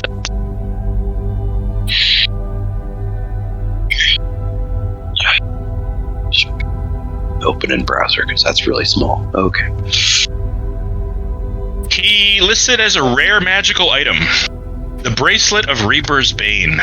Once attuned to this magical silver bracelet, the wearer may activate its effect automatically when dropping to 0 hit points. Really? Once activated, the wearer is returned to consciousness and retains 1 hit point. Effect may be activated once per long rest. It requires attunement by a humanoid. No dogs allowed. Okay. I was about to say. Hey, you had to go and roll a 29. I wasn't going to give you that. Yeah. But you found it. Yuno's going to actually hold this and go, maybe Koza should have this. He's always almost dying. At least for now. Or Axton. I don't know. Who wants it? I don't want it. I almost never die. Well, I can think of one person who might want it, but they're not here yet. Mm-hmm. Well, as you all kind of gather yourselves and depart the grounds, you find a suitable tree. Koza approaches this tree, puts his hand on the trunk, and you see as he closes his eyes, they begin to glow green and then shut with a kind of a resonant green glow under his eyelids. The green jewels on his tiara flash for a moment, and that familiar ribbon of green light splits the tree trunk and then widens, enough for all of you to step through. And that's where we're going to end the session. Oh, that was a roller coaster. I have one more thing to say to Corey. Yeah, okay. Kravish, you find yourself knee-deep in those eerily familiar silver shores. The water lapping around your legs. It's so familiar, this place. You feel like you've been here before, or you've been here for a while. Maybe years, maybe minutes. It's difficult to keep track of time. Mm-hmm. You look in front of you, and you see way in the distance of this silver sea in front of you. A jagged mountain range. You've seen this before. Mm-hmm. It's impossibly far away, impossibly large. These jagged ridges. And as you stand there, you hear a voice. Kravish. Okay, I start looking around to see if I can find the source. It's straight ahead. Straight ahead. The mountain range calls to you. And you hear and feel a rumbling under your feet. The sand, the white sand, shifts a little and you feel yourself sinking about an inch. And the entire mountain range just kind of rises, moves a little, shifts, and settles with a Kravish. You feel a longing. Something pulls you towards it, but your feet feel stock still. I'm here. You are here for now. Something pulls, tugs at your soul string. Let us see if it pulls you far enough. All right, so what are we looking at? The 8th? I believe that's what we agreed upon. Saturday, yeah. Yep. That was awesome. Just so you guys know, I had a lot of fun with that fight. That's a lot of plates to spin. But you guys did really, really great. I came close to killing a couple of you. And Yeah, that was fun. So thanks for everybody for showing up. Corey, I appreciate you showing up, even though it was late. That's I know. It's actually going to be kind of the same thing on Saturday the 8th. I had to pull an extra shift, so it'll be about 4 o'clock with me getting in. Oh, perfect. So that actually works out fine. Yeah, I was about to say, so you can plan accordingly. Yeah, that's fine. That's fine. No worries. Okay. All right. Well, thanks a lot, everybody. I'll see you guys on the 8th. And, enjoy the next 2 weeks, and we'll see you later. Okie dokie. Take care. All right. Yep. Bye, everybody. Corey, I'll just meet you over there in just about 5 or 6 seconds, all right? Okay. Okie doke. Adios. Adios. Stay safe.